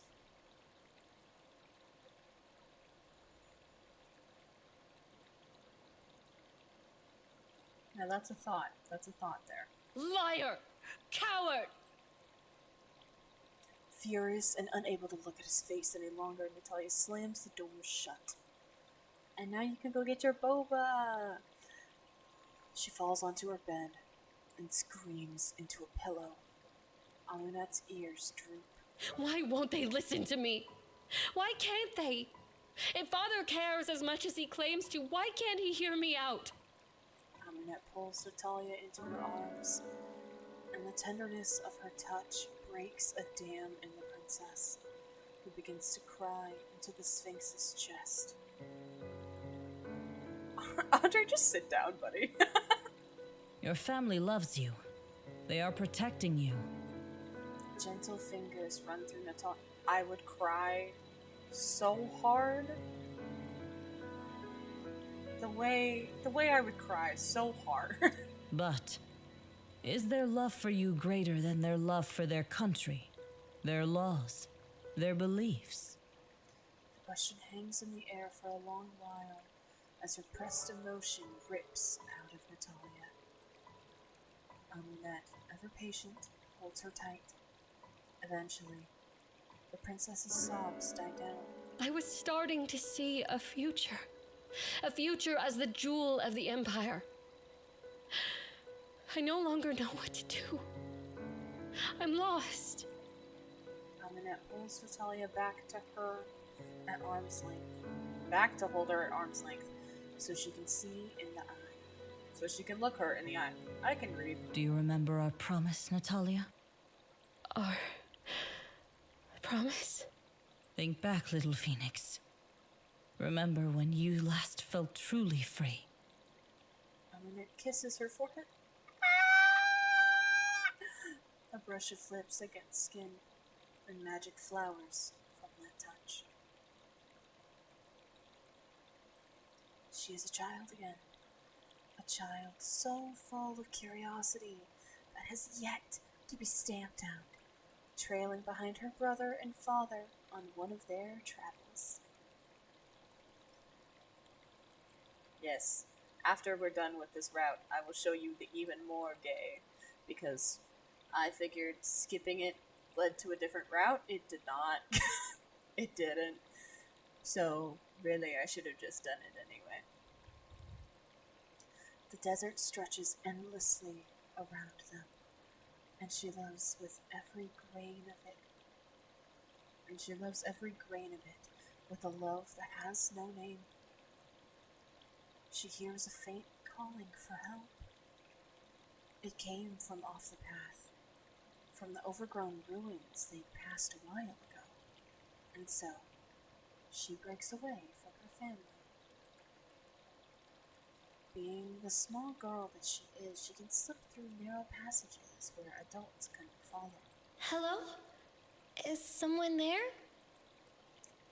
The calling leads her deeper into the ruins, past pillars carved with symbols she can't read, past statues of creatures she can't name, until she finds it, until she finds her. The Sphinx is magnificent. Wings of sapphire fold against her back, gleaming eyes that hold centuries of wisdom. Chains wrap around her limbs, rusted. A seal keeps her away, pulsing with dark magic. Oh, you're hurt. A child. The first human in centuries, and it's a child. Stand back, lest you... Are you in pain? You are quite strange, little one. Yes, that I am. It's sad that these beautiful wings are held down. I promise, I'll get you out of these chains. Those wings are green, actually. Destroy that stone and the seal will come undone. Then I shall grant you a wish. It could be anything you like. What does your heart desire, my child? Power, wealth, fame. Freedom. As free as the birds in the sky. Oh? Why freedom? You said it could be anything. Such a wish might not be possible. Then, if I can't be free, I'd rather die. A child so willing to throw her life away. Dying just means that I can be free. It means I can see Mom again. You have remarkable resolve. Very well. I shall find a way to set you free. Natalia picks up a rock too big and heavy for her tiny hands, and smashes it against the stone. Again and again she does. That's depressing! This poor baby. She just needs to be loved, man. It cracks before shattering. That's cool. The chains fall away, clattering to the ground. The Sphinx rises, stretching her wings to their full span, and lets out a mighty roar. It carries the sound of freedom across the desert. The sound of freedom that brings her family running. Natalia, get away from her! Hands grab her, pulling her back. The creature watches, her wings folding slowly against her back. Remember your promise. The king carries his... What promise did she make?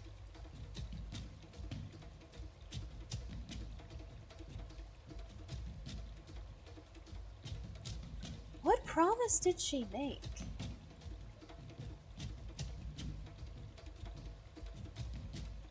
Did her dad make a promise?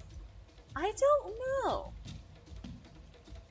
I feel like I'm missing some context there. That's the funny thing. Danny, oh, do tell. Danny. Oh, it's funny, Danny? Oh, it's funny, Danny.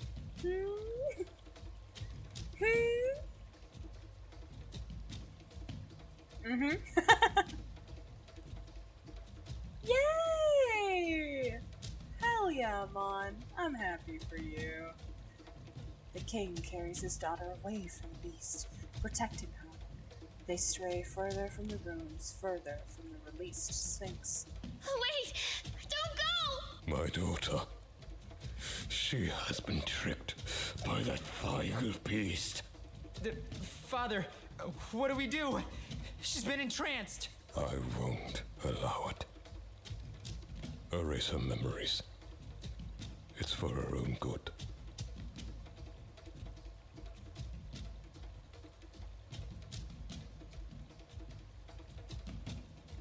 How fucking dare you? That's your daughter, man. How fucking dare you? But father! But father! Do it, Lucian. Going to get the shittiest scene ever and the gayest life of all time. Hell yeah! Her brother touches her temples. There's warmth, then pressure, then nothing. Natalia comes back to herself, to her room, to Aminet's worried eyes watching her. Tears stream down her face, and she does not think to wipe them away. She does not notice until she tastes salt on her lips. I remember everything. You granted me my wish, freedom, long before I could grant you yours. Lucian. How could he do that? Because he's a terrible person. How could he just erase my memories like that? Mon got pre-approved. The future looks bright. New home, new keys, new dreams in sight. House with garden emoji, sparkles emoji. House with garden emoji, sparkles emoji. I love that point redemption so much. It's so good. But hell yeah. Hell yeah, I'm so happy for you, dude. Her own brother, her beloved Lucian, had reached into her mind and stolen what was never his to take. Without asking, he had decided that she would be better off forgetting, that her memories were his to change. I didn't want to forget. I didn't have a choice. Yeah, that might be why he's so weird about her. Still don't like it, though. Even if you forgot, I still remembered. I searched for years to find you again. Yuri? Natalia smiles despite the warmth on her cheeks. For years she had been looking at the sky, not knowing why her heart ached. And now she remembered. You went that far for me. You kept your promise all this time. A sphinx always keeps her word. Though, you are important to me more than someone I merely owe a favor to.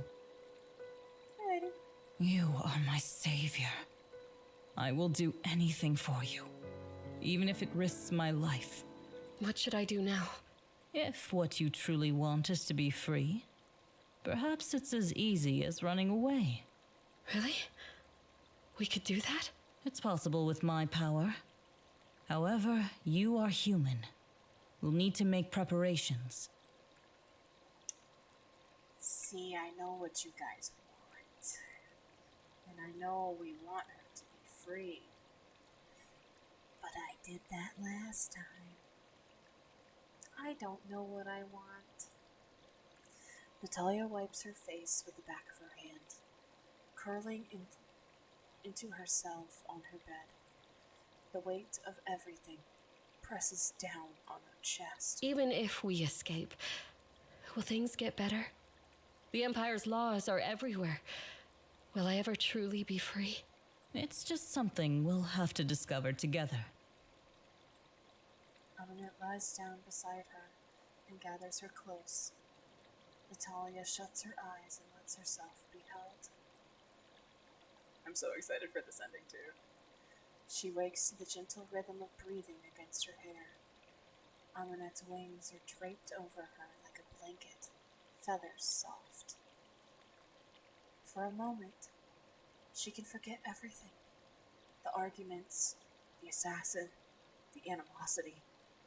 There is nothing but the safety and comfort the Sphinx gives her. Have you decided on what you wanted to do yet? I'm still unsure.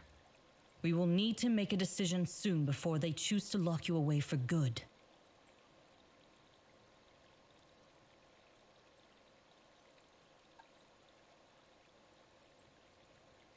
I want to stay. I don't know if I can leave. Lucien, Father, even Andre. I will stay with you.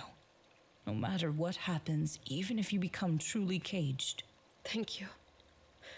If I stay, I won't need to miss my family. I'm already missing my brother. I wonder if he's all right. Stay and drink the building. A knock at the door, measured and polite. Is that my man? That's my man!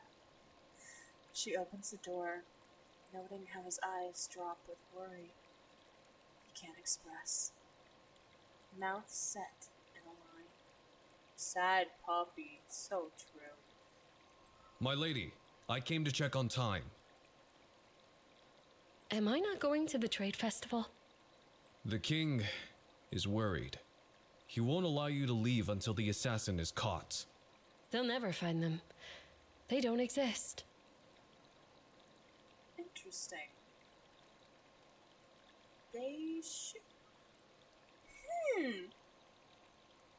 So this happens in the other ending that we've gotten.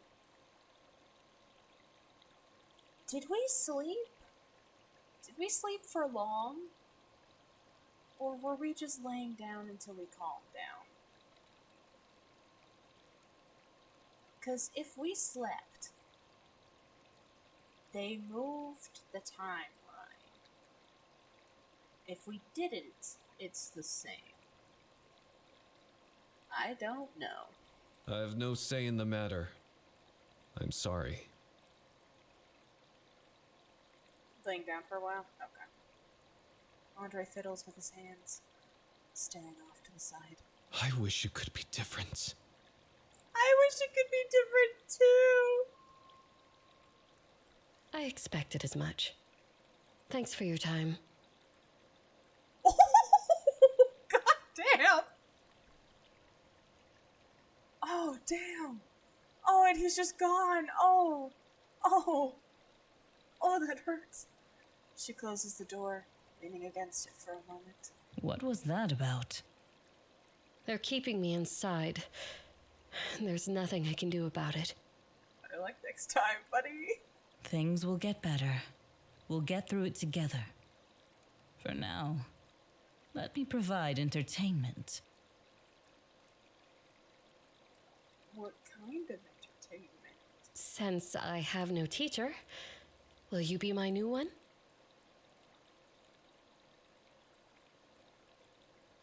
As you wish.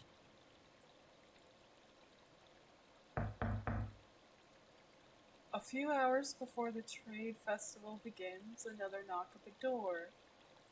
I'm not in the mood. This better be. What did I do? What didn't you do? No. I was expecting someone else. I'm glad you're safe. I don't know what they were doing for a few hours. I don't know. They also didn't specify. I hope you didn't miss me too much. No, I didn't. How did the griffin hunt go? It was successful, but sadly my magic was too strong. They were completely gone, and I couldn't bring any meat back. Oh, at least you're unharmed. Maybe it's good that you're missing the festival. Some foreigners are dead set on making you their wife. You don't have to Just worry. like something. Father's shutting them all down. He believes in us choosing our own partners.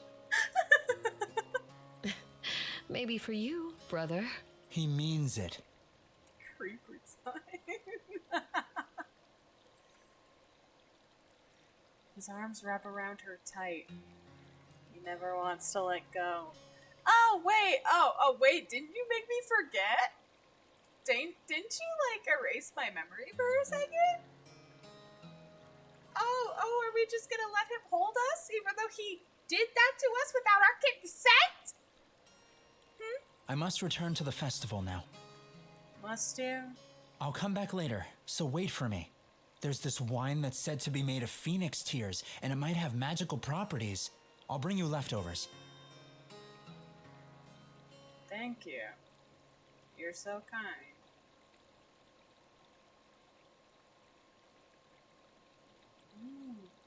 That sounded good, though.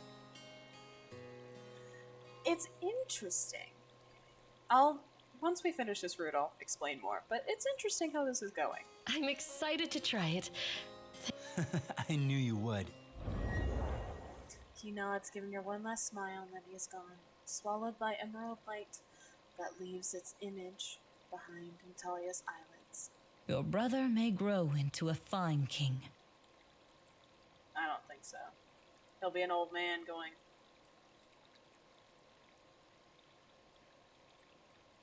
You think so? For someone so strong, he seems equally as kind. I hope he stays that way. do you remember what he did? Or are we just collectively forgetting that? I hope so too. Because I'm not gonna forget that.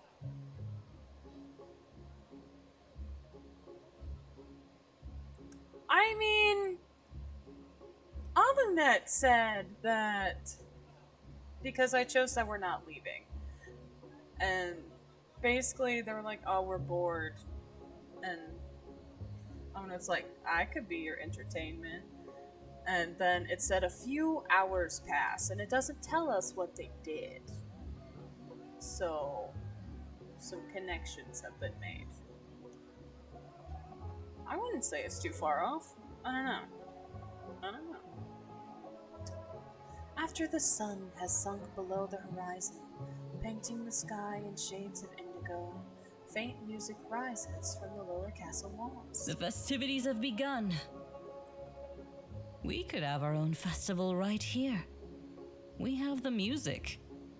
I never knew you loved music so much. Who wouldn't? I love dancing to music. Especially with a beautiful phoenix like you. You can't say that to me. I love to dance with you.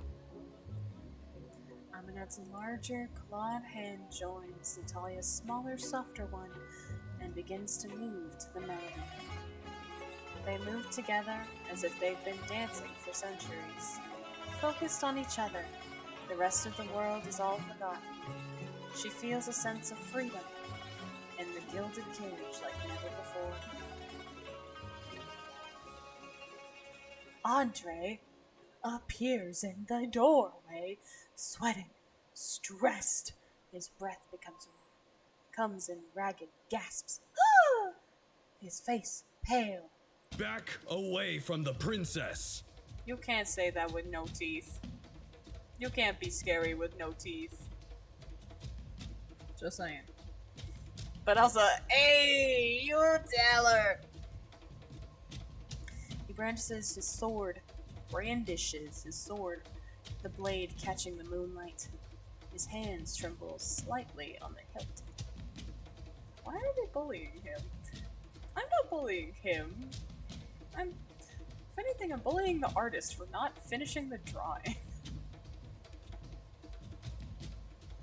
Amunet shifts, placing her between Natalia and the door, the sword, anything that could harm her. My lady, please, let He me can in! what? Hold up. What? You can't say that in chat and not tell me.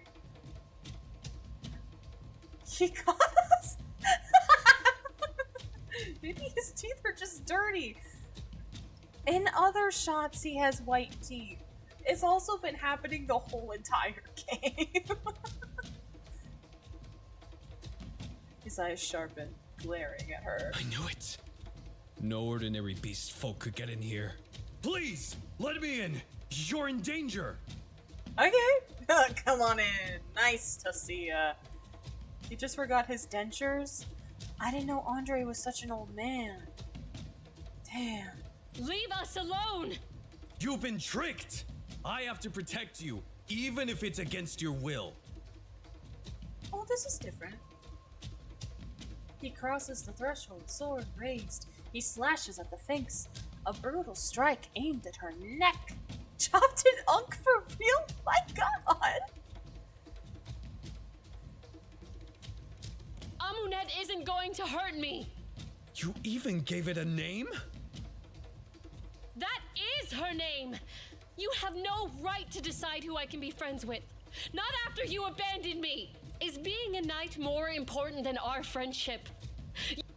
Oh, damn. I didn't mean to do that. Is being a knight more important than our friendship? You won't even say my name, not like when we were children. Andre's fingers stretch toward her arm. Amunet's wings rises and sweeps forward, catching him in the chest. Pushing him back, he stumbles, catching himself before he could fall. Let her go! I am the Knight of the Jewel of the Empire, and I will protect her!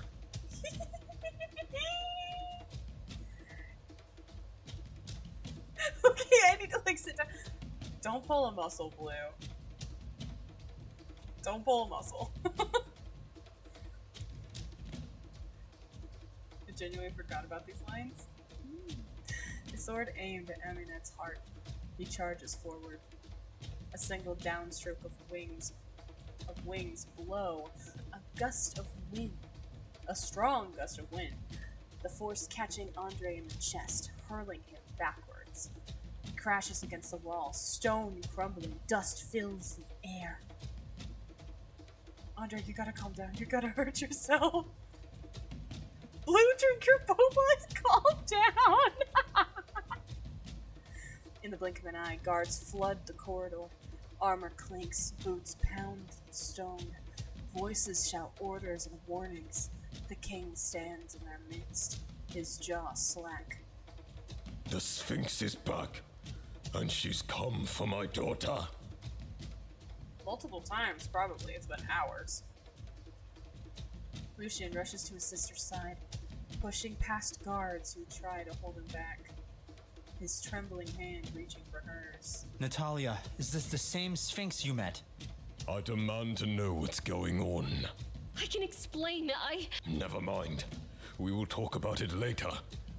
Right now, your safety comes first.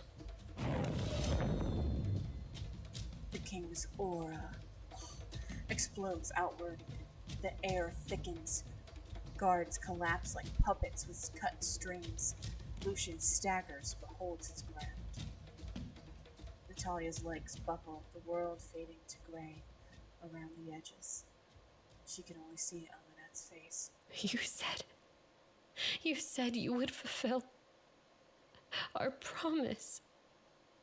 Y'all didn't make a promise. You had a wish. I don't think a wish is a promise.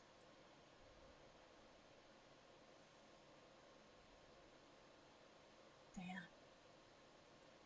She opens her eyes to the same ceiling she has stared at for years. The same suffocating familiarity. The same cage she has always known. King, I want an explanation. Daddy, is that what you think? I don't want to hear it anymore. You know, sometimes you can try and be reasonable. But other times, you're just like, okay, I'll hear you out. They start talking. Actually, I'm done. We're not doing this. Ew! Get out! Why are you in his arms? I don't care that he's your brother. Arms wrapped around her, barely letting her breathe. Let her breathe? Loosen the grip, weirdo. Lucian's arms. I'm so glad you're awake. You've been out for days. Days? Have you been holding her for days? Why were you holding her so tight she couldn't breathe? Do you do that every day? Do you come visit her every day and you hold her so tight, just hoping she'll come back? And what if she didn't? He gets more sus every line he says. The more I see him, the more I hate him. Amunet. Was that its name? Her name. He only hugs her tighter. Actually, can we cut his arms off? I don't think you should have that permission anymore. I don't think he should be allowed to touch us anymore. Watches her sleep clearly. Gets a mace girl. For real. You're free, Natalia. You're finally free from the Sphinx's curse. You know, it's funny that you say I'm free when really I'm being held in your arms so tight I can't talk. It took a lot of work, but we've slain the beast. No. No. No. Amunet. Amunet! Shh. It must have been so scary to be preyed on by a monster. Don't cry, Natalia. You're safe now. You want to know what's scary? Being preyed on by my brother. Get off of me! Leave me alone. Tell him. Tell him louder. Call for me anytime, all right? I'll be right by your side. Actually, no. Get out. He's gone in a blink. She's all by herself. She covers her face with her hands. No! They didn't put this line in for her! Oh, that's heartbreaking. Okay. This isn't what I wanted at all. I thought we could stay together forever. I'll never get to see you again. History called her the Sphinx Bane. She remained within the Empire, longing at the sky that no longer meant freedom, but love. Someone who is no longer here, where the wings should be. The king couldn't look at her without seeing what he'd done. He'd hung the head of his daughter's lover upon his chamber's mantle, proof that the great Sphinx had fallen, and that the wall of the Empire had protected his daughter. But she never visited him again. Andre tried. He brought flowers, sat with her in silence for hours, called her by her name. But that's so sad! He's finally being better, but it's all this sucks. This is what I wanted, but at what cost? No, why is she gone? But every time she looked at him, she saw the sword in his hands. The moment he chose duty over her.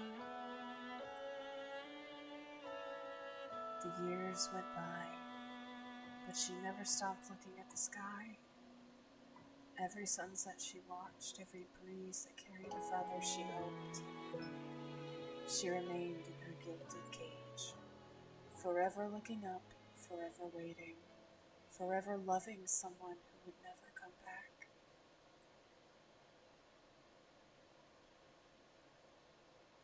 But he's still a man. No, you're so right. What does the other choice lead us? No, I don't know if I can leave. Back, go. No, that was wrong. Let's run away.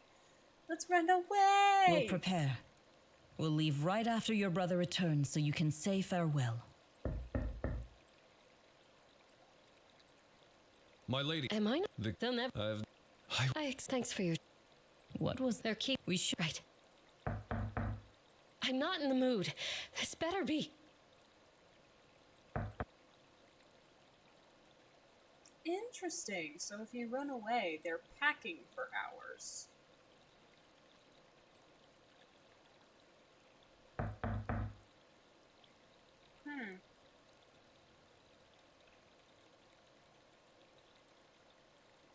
Yeah. That was crazy. I'm not. What did... No. I hope... What did you do? You did fucking maybe everything. you don't... I'll come... I'm. Your brother may grow in. I hope so. The festivities have begun. We could have our. I never knew you. Who wouldn't? He comes back. Back away from the. My lady. They're fighting. I knew it. Please! Leave us! You've been tricked! I have to protect you, even if it's against your will. Doesn't Danny do so well? Amunet isn't. That is being a knight. Let her go! The Sphinx is back. Natalia, I demand. I can. Never mind. You said.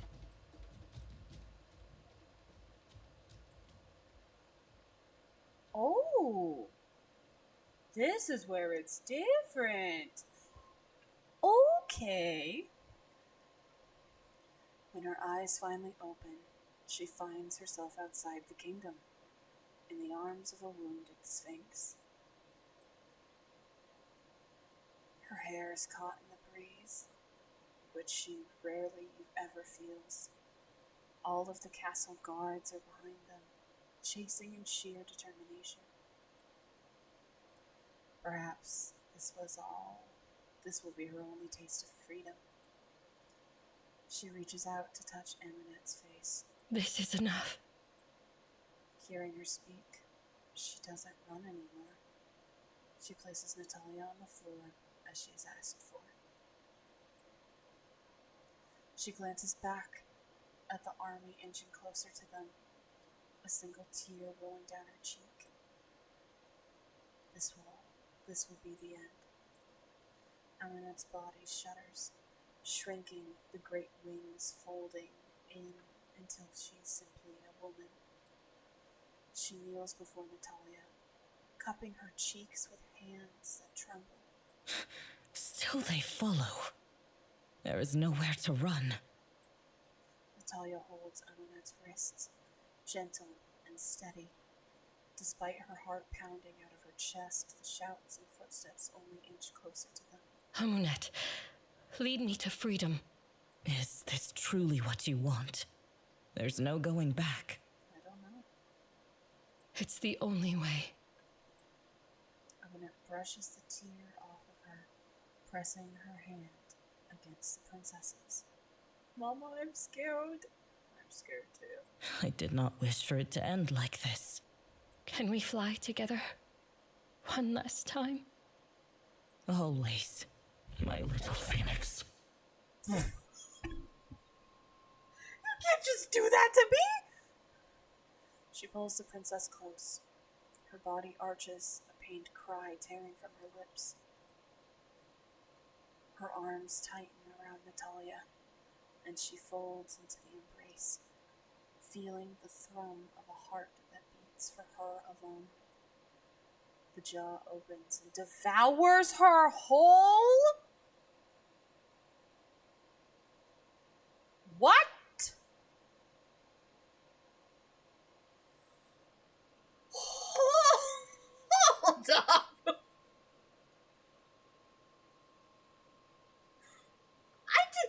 What part of freedom says eat me? I guess freedom or die. I guess you're dying either way.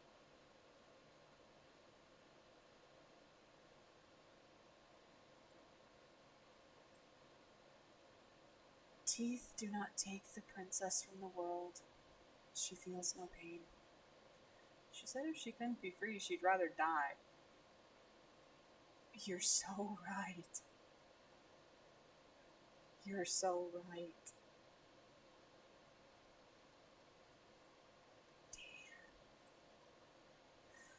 Guards come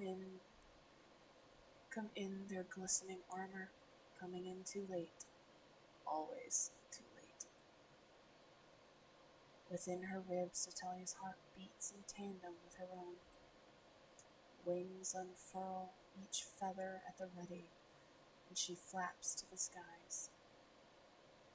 This is what the liberal freaks want, Yuri Vorin dead.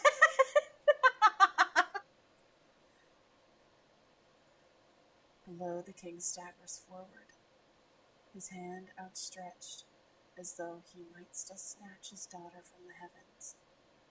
The knight catches him before he falls, though he too is shattered. Lucian stands apart, his hair tangled by the same wind that lifts the Sphinx higher and higher.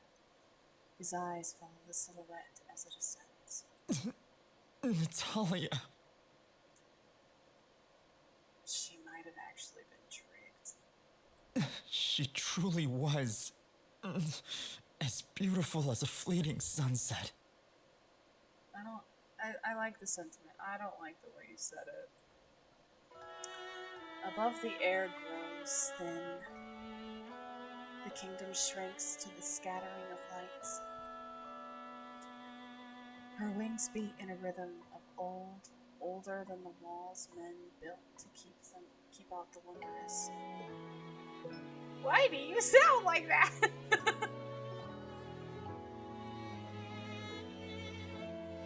She was so pretty, moans. Yeah. They cut through the wind, and within her curled, in the warmth of her chest, holds her love. For eternity, they are one breath. She rests her weary soul, perched on a cliff far, far away from humanity. Amunet lowers her head to a pause. She shudders with sorrow too deep for any more tears. I did not wish for it to end like this. Yet, this is not truly an ending. Soon the sun will rise. The guards will return to the castle with empty hands and heavy hearts. I think she loved her too. The king will grow tired of staring at the sky, searching for wings that will never come back. Andre will polish his sword, remember how Natalia smiled at him when they were younger. Lucian will speak of his sister's name in poetry that she will not hear. And the Sphinx will spread her wings.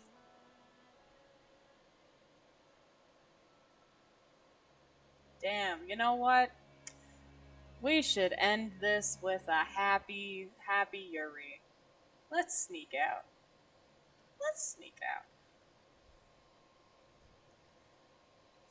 You're my number one Yuri shirt. Natalia knows what she wants to do, and she just needs to drum up the courage to go through with it. Let's forget about the war for a bit. That word has been tossed away more times in the past few days. Natalia liked the sensation of hearing it. She felt powerful, confident in herself. She wants to feel like that more often. She speaks her desires out loud. I want to see the night market. With you there with me, what could go wrong? Nothing will. I'll ensure you have a good time. Now come, ride with me. The magic maintaining her human form dissipates as Natalia witnesses Amunet's true form once more. I wonder what the fourth ending is? I thought there was only 3.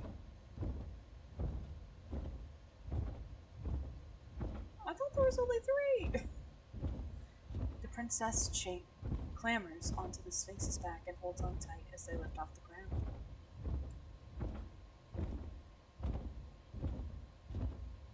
Overwhelming gusts of winds bury her face in Amunet's plumage as they ascend.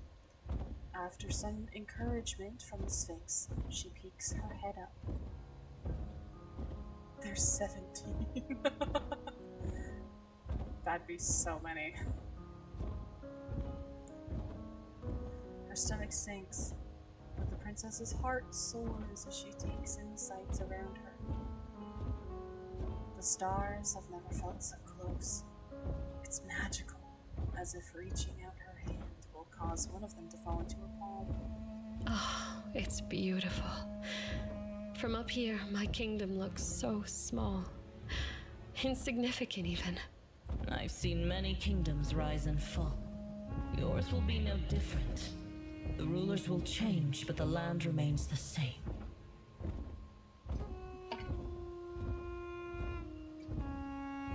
That's romantic in a way. If humans are ever changing, are you as well? I, much like the land, change very slowly, if at all. But as humans cultivate the soil, so too can they cultivate my heart. Natalia chuckles, charmed. That is romantic. I'm glad you came into my life, Amunet. Arriving at the night market, Amunet reassumes her human guise, holding Natalia close to ensure a soft and discreet landing.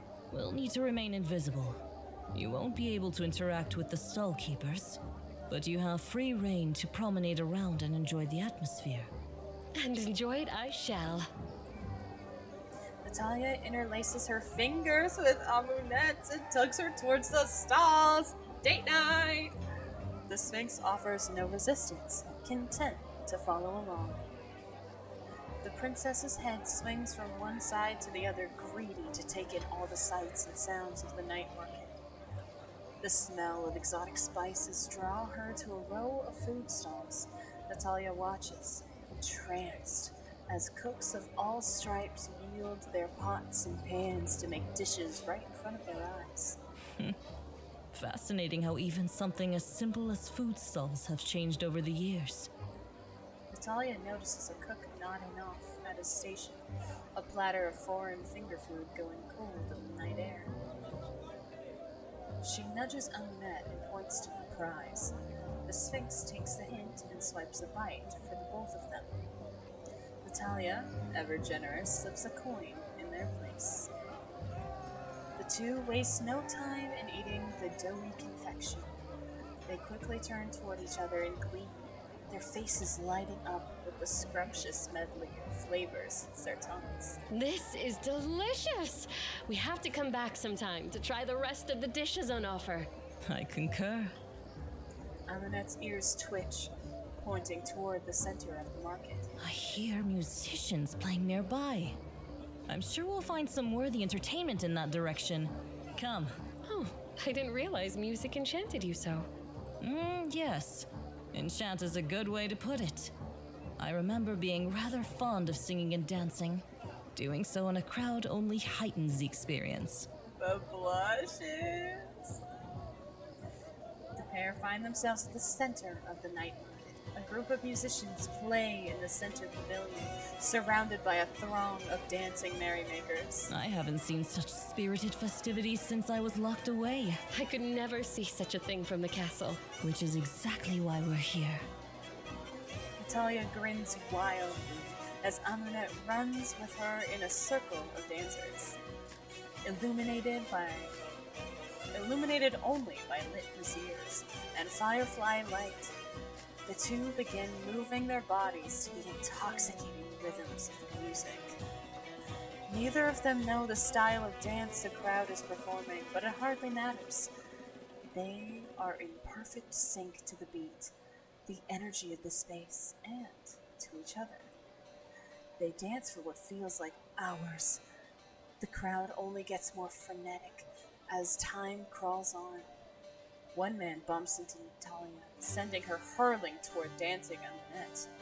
Sensing something off, the Sphinx moves to catch her, only for their lips to collide together brief and hard.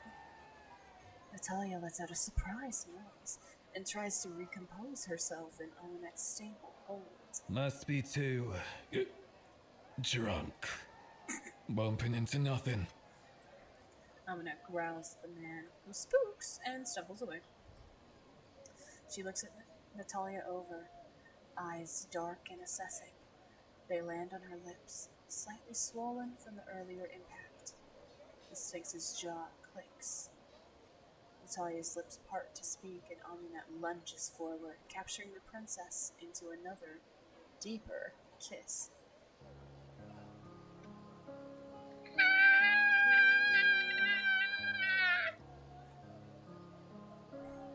That's not how lips work, but okay. Natalia, recovered, leans into Aminette, chasing her when she makes to pull away. Only when she is starved for breath does she part from the Sphinx's lips. The art is so good, dude. Panting, the princess touches a hand to her lips. Bright pink blush spreads rapidly across her face. That was my first kiss. Hell of a first kiss, my guy. Forgive my lack of restraint. I was overcome. Natalia laughs, cutting any lingering tension away. I think I may have been overcome as well. I enjoyed it. The dancing, the food, the kissing. I couldn't have asked for a better night. Aminette prees at the princess's praise. I'm happy to provide, on all accounts. Have you had your fill of excitement for one evening? Natalia nods, and just as quietly as they entered, they leave the revelry of the night market behind. Gay, gay, gay! Natalia's lips won't stop tingling, as if 1,000 ants were crawling over them. It's all the princess can think about when Aminette lands near her instructor's office. Why here? It's best to land somewhere with enough room for me. At the market. Have you ever been that close to a human before? Aminette doesn't answer right away. She looks off into the distance. Once. Many, many years ago. Their bones have long turned to ash. Besides them, I've never felt such attachment. Not until now. What do you mean by attachment? She might. Well, we watched this. Your height! Yes!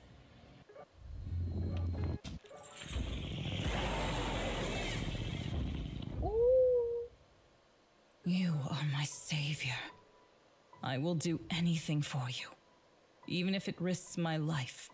I'm also your first love, and so I must take responsibility for that. What should I do now? If what you truly want is to be free, perhaps it's as easy as running away. Really? We could do that? It's possible with my power. However, you are human. We'll need to make preparations. I want to be free! Natalia wipes her face with the back of her hand. Determination fills her chest. Certainty that there's something worth fighting for. That's still my wish. Aminette smiles. A faint aura stirs around her, awakening. Your wish is my command. Aminette lies down beside her and gathers her close. Natalia shuts her eyes and lets herself be held.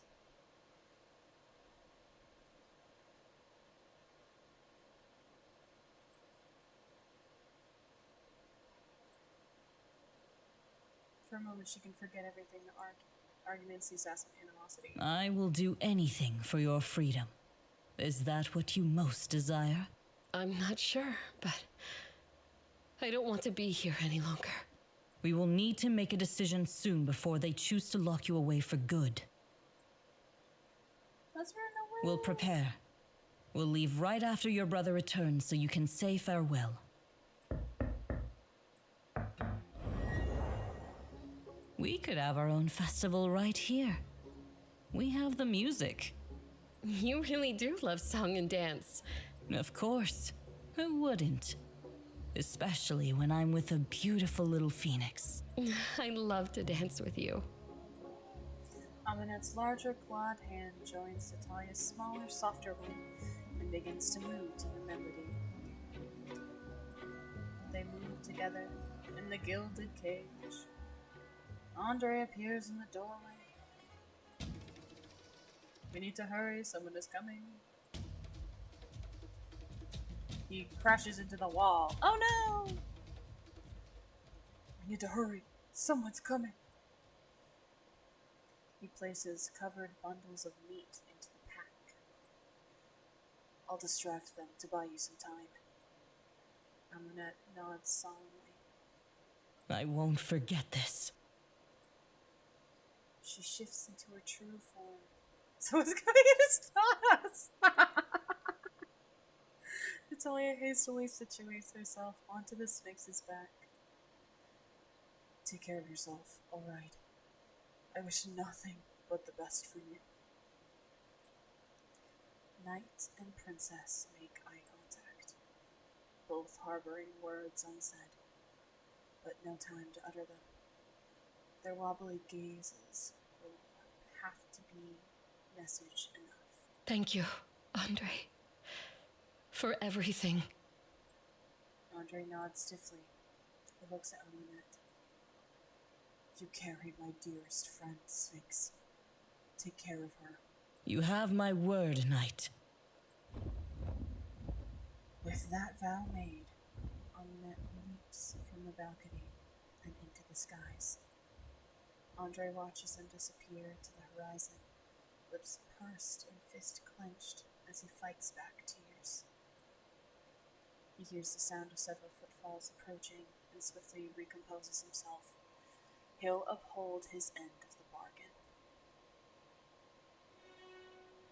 I miss Danny's voice. I do. I miss it so much. I miss the king's voice, and he's an asshole. Where is she? Where is my daughter? She was missing when I arrived. We must search for her. Scour every corner of the kingdom and find the jewel of the empire. I also miss the king's voice, I know. The king stomps away. His retinue quickly following behind. Andre takes one last look at the horizon before exiting Natalia's room to rally the guards. Elsewhere, Natalia and Amunet rest on a cliffside. I can't believe this. We actually did it. It's not over yet. No, it isn't. Now, hear this voice and imagine a Discord moderator with a fedora, and his R's are like W's. Hello, princess. No, it is not. I had a feeling you'd stop here. This view, it's nostalgic. I had a feeling you would be here. This view is nostalgic.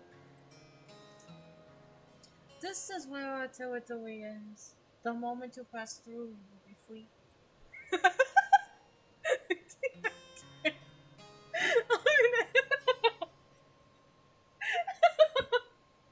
Amuna positions herself in front of the I'm following. No, don't do it. No, don't cancel me. Do not step any closer. As a watch is uncancelled. Wow. The prince smirks, mirthful. He sits down and pulls something out of his bag. I never got to share this wine with I'd my little follow sister. again if it was possible. Writing the twit longer. No! I never got to share this wine with my little sister. Lucian.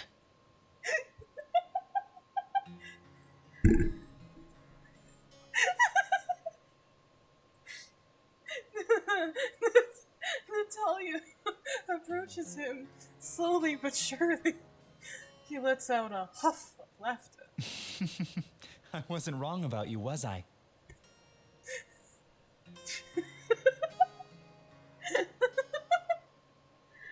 I wasn't wrong about you, was I? You really are like the sunset. Beautiful, impossible to contain, bringing joy to anyone who lays their eyes upon you. Beautiful like a sunset. Lucian passes Natalia the wine. Is this the last time I'll see you? Will I see you in voice calls sometime?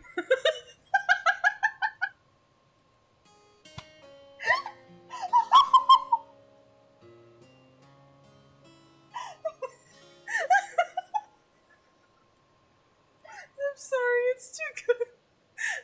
I heard you're being weird. Maddie, no, I'm not. She takes a sip.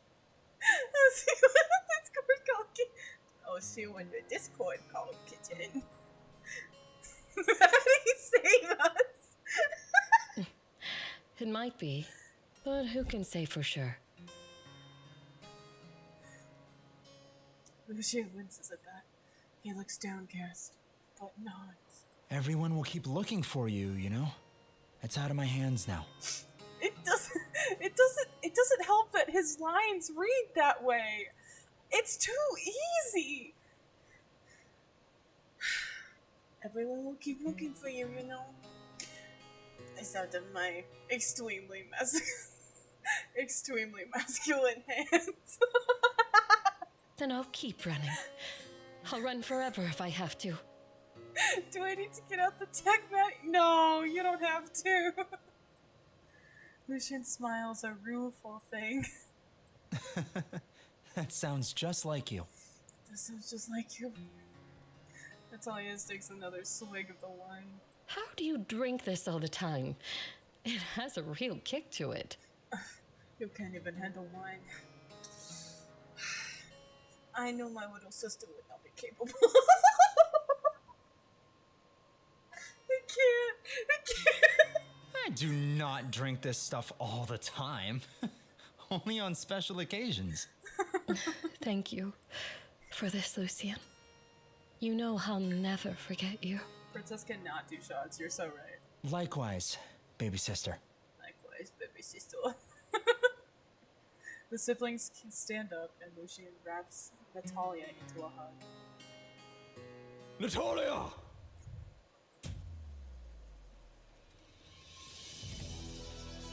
I did one clip. No! Damn it. Damn it. You really predicted old princess. Damn it. I was getting too secure. No one usually clips stuff. Damn it. God damn it. Fell into my dwarf princess. The king, riding atop his steed at the head of a sizable group of hunters and mages, rapidly surrounds the group. Natalia gives her brother a stern look. Did you? Lucian shakes his head. I'll fend off father. Just go! Just go, princess. Fly off into the sunset. Amunet appears in front of Natalia, who immediately grabs onto her. The two flee into the air as the king hurls magical energy at the Sphinx. Do I want to know what those dots mean, Ender? Once a snitch, always a stitch. For real. None of them hit their mark. I won't let that monster take my daughter ever again. Stop meddling, Lucian, or I'll end you too. She wishes to be free. You need to accept that. Mages, subdue the prince. The magic users do as commanded, attacking Lucian, thus forcing him to parry their attacks.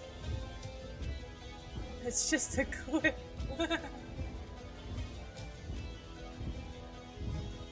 What have I done? No, Tech Maddie help isn't needed. I do love you though. Unimpeded, the king hurls a crackling bolt of energy at Amunet. Amunet strafes midair, causing Natalia's grip to slip. Her sudden movement puts her right into the path of the bolt, which strikes true. I do love you, Maddie. Natalia howls in pain and loses her hold on Amunet completely.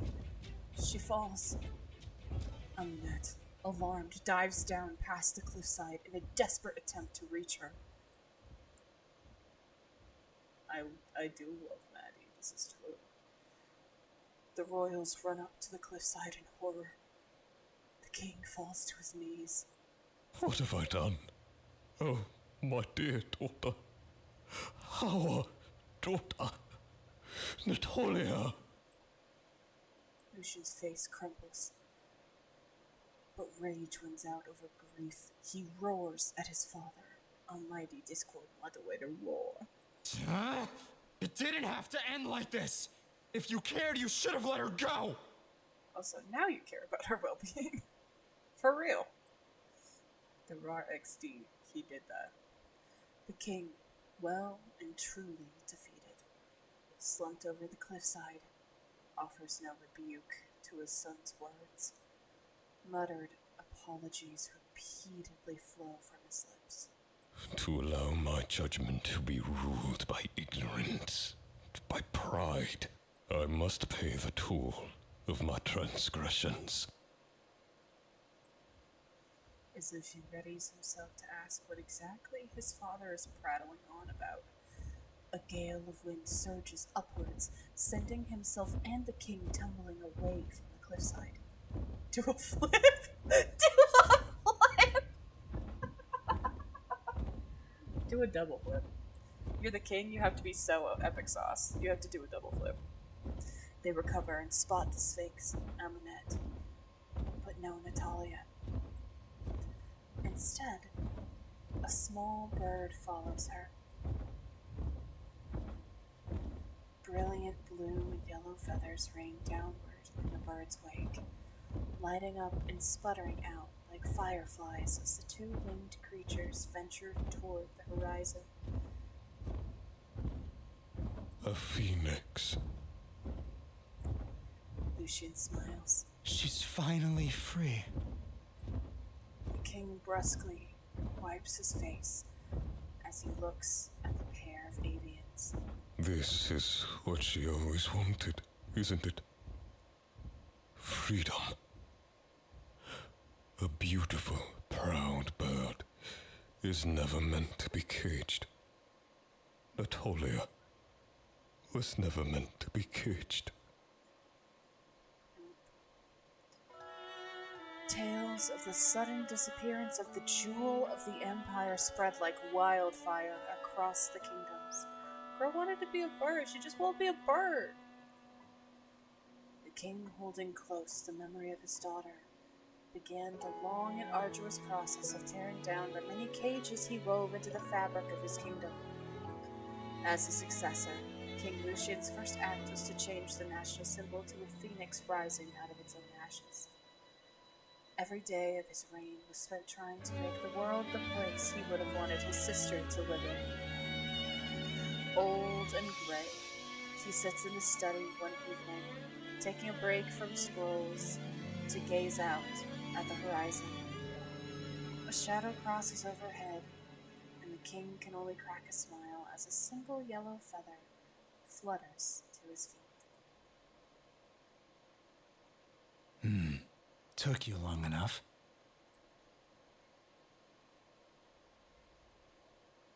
Yay!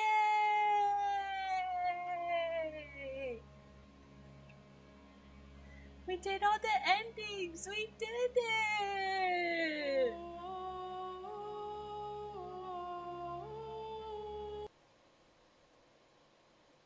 We did it! Yay! We did it! Now, which ending was my favorite? Ooh. Which ending was my favorite? I mean...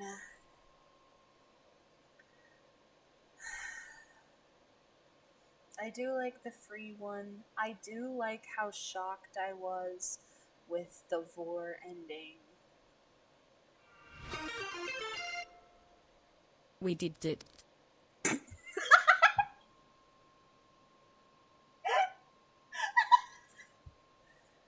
God, I love that. I love that channel point thing so much. It's my favorite thing. We did it. We did it. I really did like all the endings, though. There are some things about this story that rub me the wrong way. The fact that Aura is just No, don't put that Ender. You put that I was canceled. I'm finally getting all my Discord notifications, by the way. But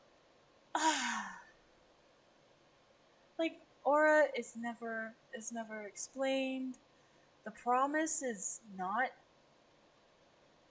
there, or it's not made clear what the promise is. There's a lot. There's a lot. I do dig the devouring ending. Yeah. Ye people. You people.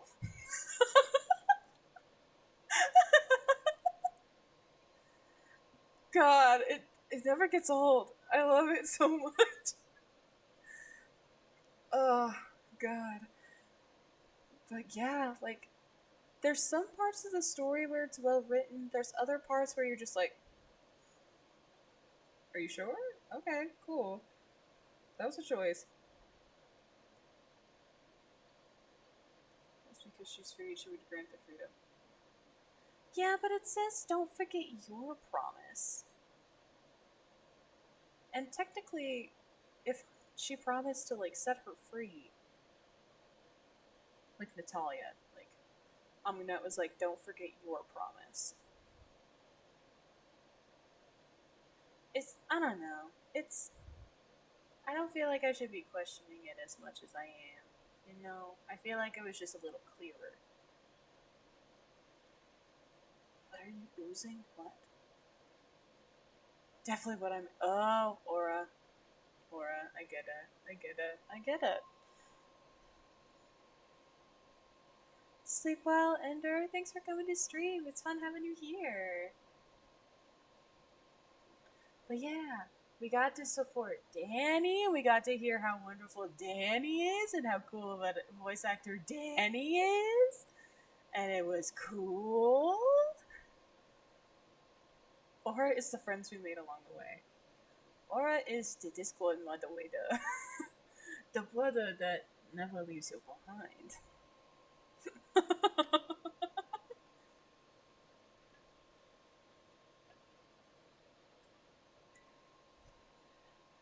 You're my aura, Danny said so. I'm your aura? Danny said that? What? Danny, what did you say? It's the friends we made along the way. I am your aura. I'm just the aura, you know? I'm just aura. Danny is the best Danny that's every Danny, and he'll be our only Danny worth Dannying. Hell yeah. Couldn't have said it better myself. Couldn't have said it better myself. But this was so much fun. Of course, dude. I want to support you in any way I can. What are friends for? And your kind compliments on microphone. Of course. Of course. Damn. So what did you guys think of it? Did you like it? What are your thoughts and feelings?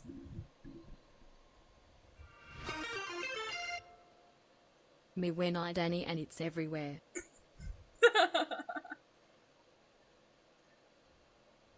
You like it, my princess? Hello. F is for twins who do stuff together. U is for us and you.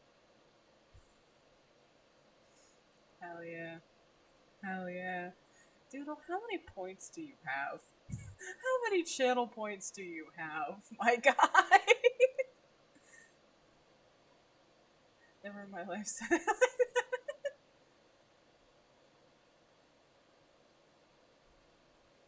Has 0 points. You have 0 points? I didn't even know you could do that! Not enough!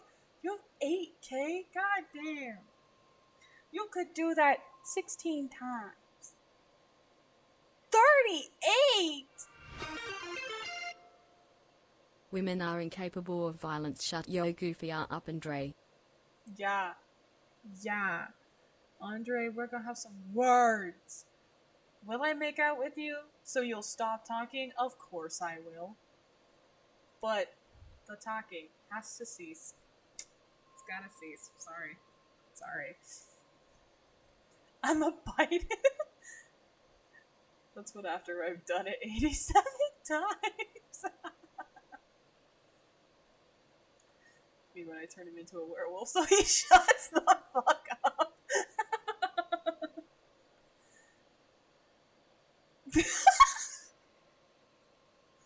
I'm sorry, Danny. I'm sorry. Let me just sorry. Let me apologize for everything I've ever said to you, Danny. I'm so sorry.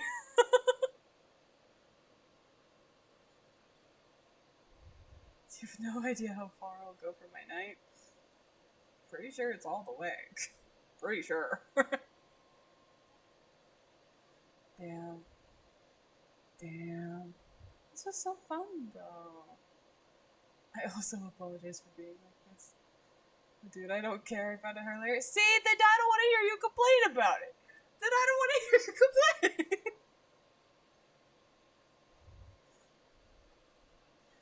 It's okay. I'll thirst after your characters all the time. It's what I'll do forever.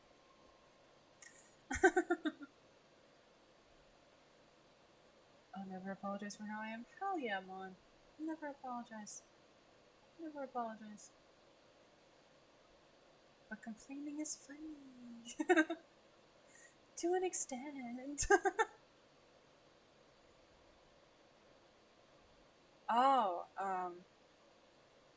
I wasn't planning on streaming today, actually. I recorded a reaction for the Project Silent Whispers game that's coming out. That's kind of like a lad's replacement, like Love and Deep Space replacement. So I recorded that reaction today, and I was just gonna edit it. But then I looked at the visual novel and I wanted to play it, and I said that if I was gonna play it, it was gonna be on stream. And so yeah, so that's how that went.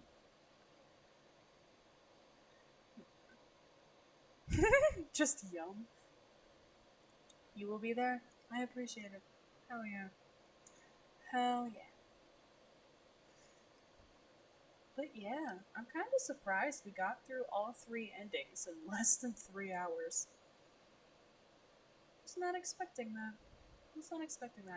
Also, it was kind of interesting to see that, like, all that really mattered was, like, the last choice that you made. That was an interesting way to go about it. Like, half of the way, like, just the pathways being the same except for, like, the end, that was intriguing. That was intriguing. I wouldn't have done it like that. But it made it easier to get all 3 endings, though. Yeah, yours is so complicated, Blue. So complicated. It's crazy how complicated it is.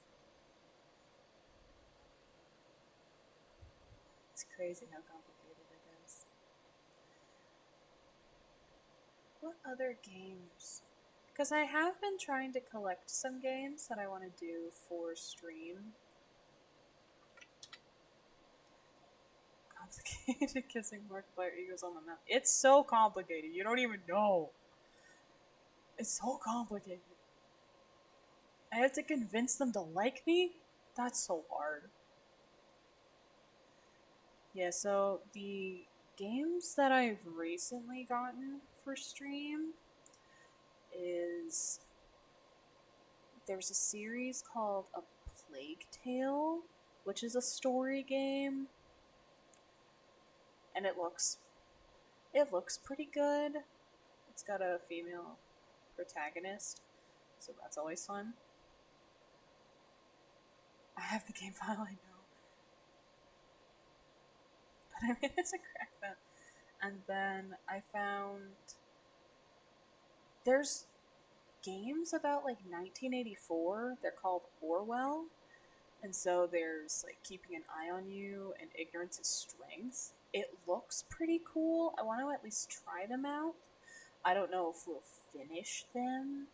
Kind of depends on if everybody likes them or not. So I'm kind of up in the air about that.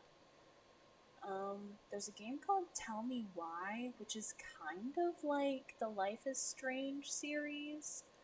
It has like that same like choices matter and like the story beats are kind of the same and how like it progresses. I have Scarlet Hollow that I haven't touched yet. That might be cool. I have Enigma of Fear, which looks pretty nice. I do have the Vampire the Masquerade games that eventually we'll work our way through.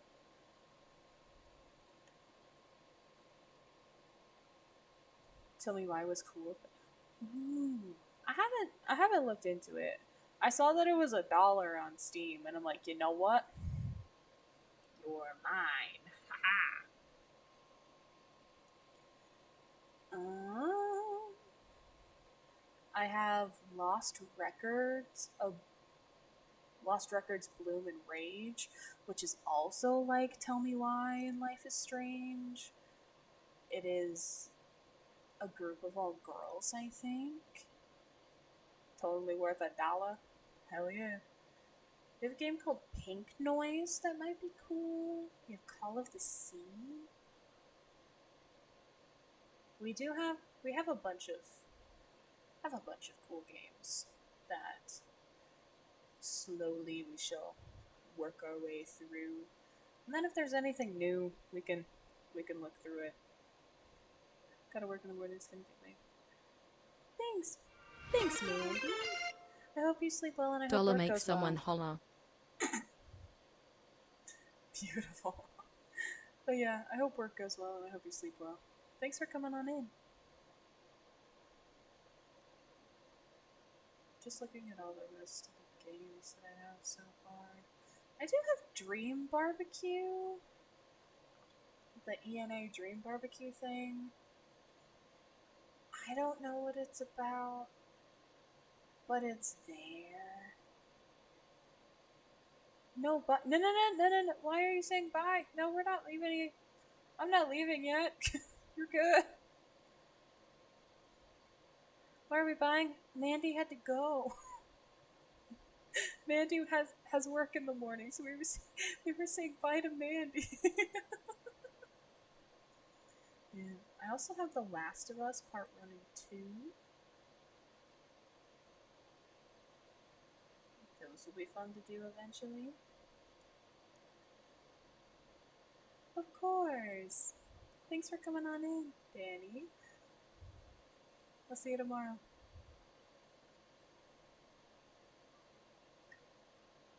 What other?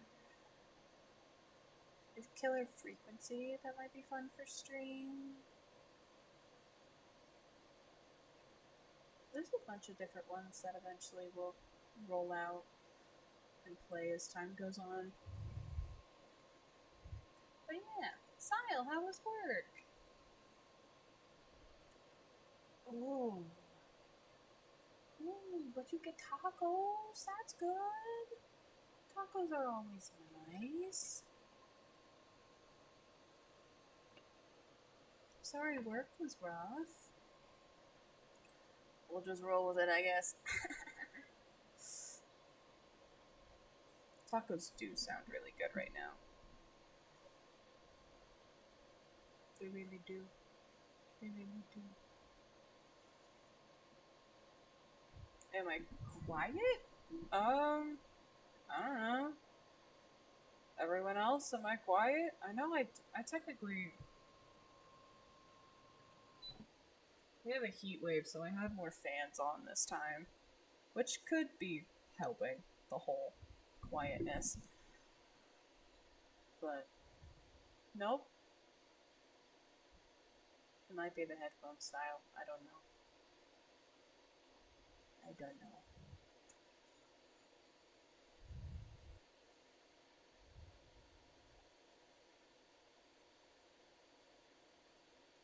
You know, it's how it goes. How it goes. Sometimes you just fall apart, and yeah, there's not much you can do. You just fall apart.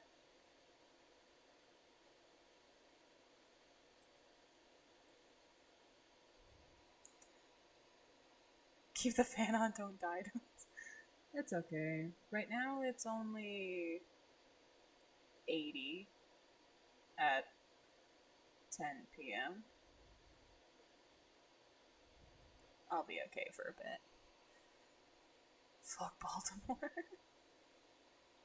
That encapsulates my day. Oof. Damn. Once your knees sound like Rice Krispie treats, it's over. Oh no, not the Rice Krispie treats. Can't believe Baltimore fucked you over. Fucking Baltimore. What the hell?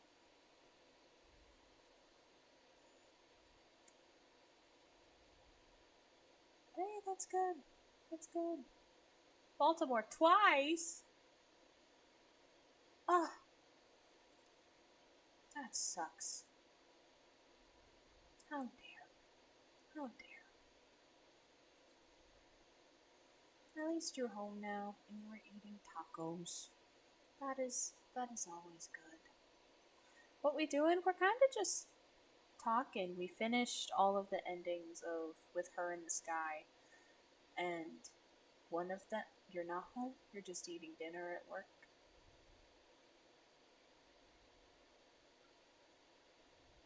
Yeah, one of the endings, the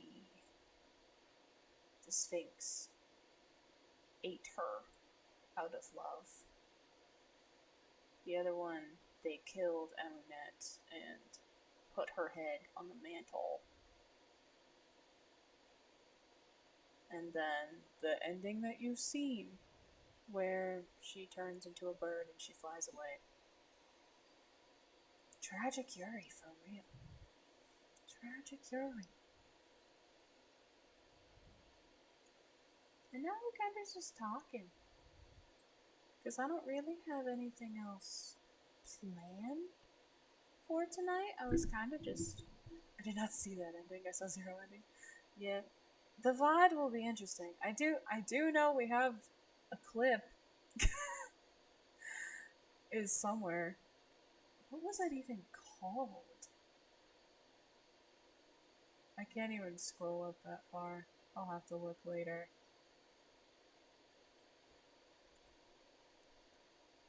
Clips channel?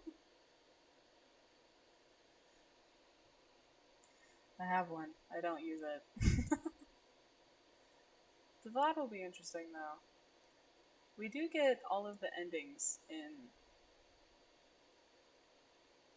less than 3 hours, so it's nice. Yay! Not.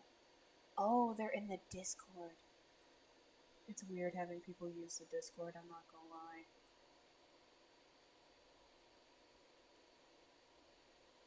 Why are you here being annoying? Oh, there's 2! There's 2! That's not even true, there's more. Because I think Blue did one. We got so many clips this time. My big famous streamer. Hey, it is the new moon. We gotta manifest.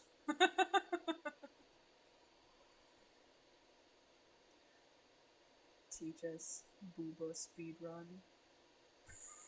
What? Why is there? I don't want to know. I'll watch it later. They're good. But I'm biased. You know what? Sometimes it's okay to be biased. She's being weird on stream. Well, that happens all the time. Got them good streams. I do my best. I do my best. Yeah. I think... Speaking of other streams... I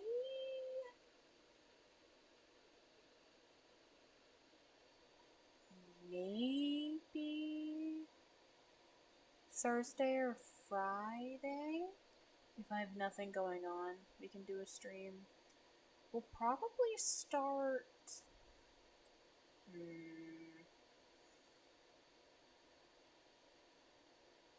We'll figure it out on the day. I don't know.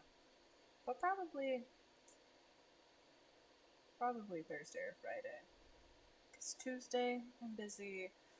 Wednesday, I have a job interview, and then I need to do a recording. So yeah, Thursday sounds good. Thursday sounds good. If all else fails, Sunday. So busy. It's true. It's true. Gotta stay on top of it. Gotta stay on top of it. You get to finish my mouth washing video. Blue and I were so baby in that one. That's what my chibi was made for. Hydrate or die straight. Hell yeah.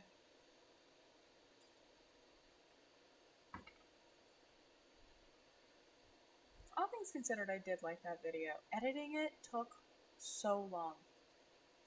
It was such a hard video to go through. Because it was one of the first longer videos I ever had to edit. And it was a lot. You and I aren't family friends. Hell yeah.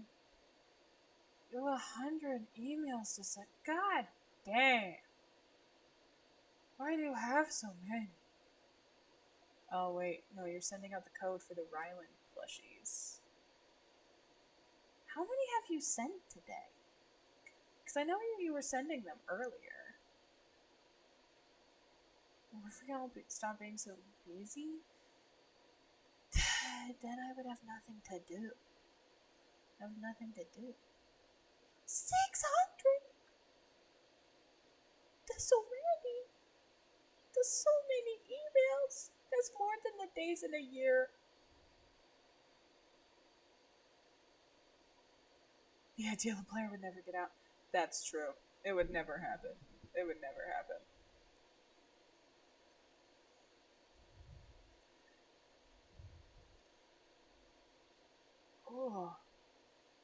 Oh, buddy. Oh. Why were you at work for so long? Were you scheduled that long, or did you have to stay long because of a meeting?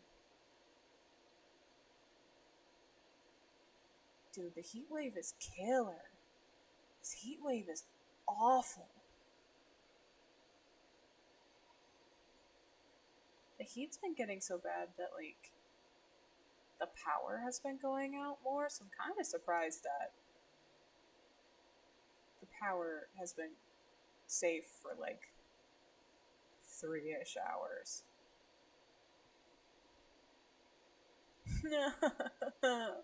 I don't want to oversee next year. No, not scheduled. Picked up something for someone. Oh, that makes sense. No, I don't want it to be worse. No, Si'll say it isn't so. No, it's gonna get worse.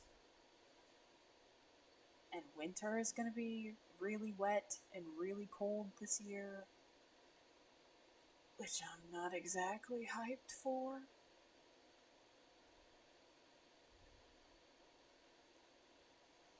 Oof. I think it was about the same over here. If not, it was like high 90s. Oof. I need this heat wave to be done. I need it to be gone. You know, I'll trade with you. Do you want my boiling heat? I'll take your freezing. I would rather be cold than hot.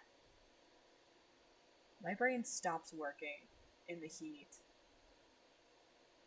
My bones are sore. Oh. Dang. I bet.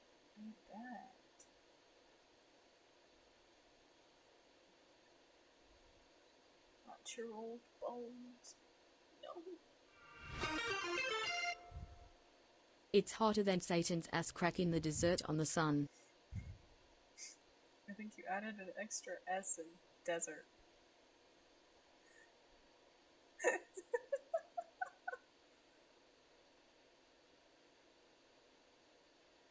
You can eat the bones. God damn.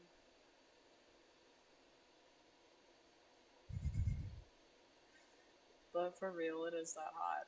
It is that hot. Damn. Well, I need to continue editing a video that I want to get out. Hopefully tomorrow, if not Wednesday. So hopefully, fingers crossed, that will work. But yeah, thank you guys for coming out to stream. This was so much fun. I will see you guys on Thursday, potentially. Bye-bye, guys.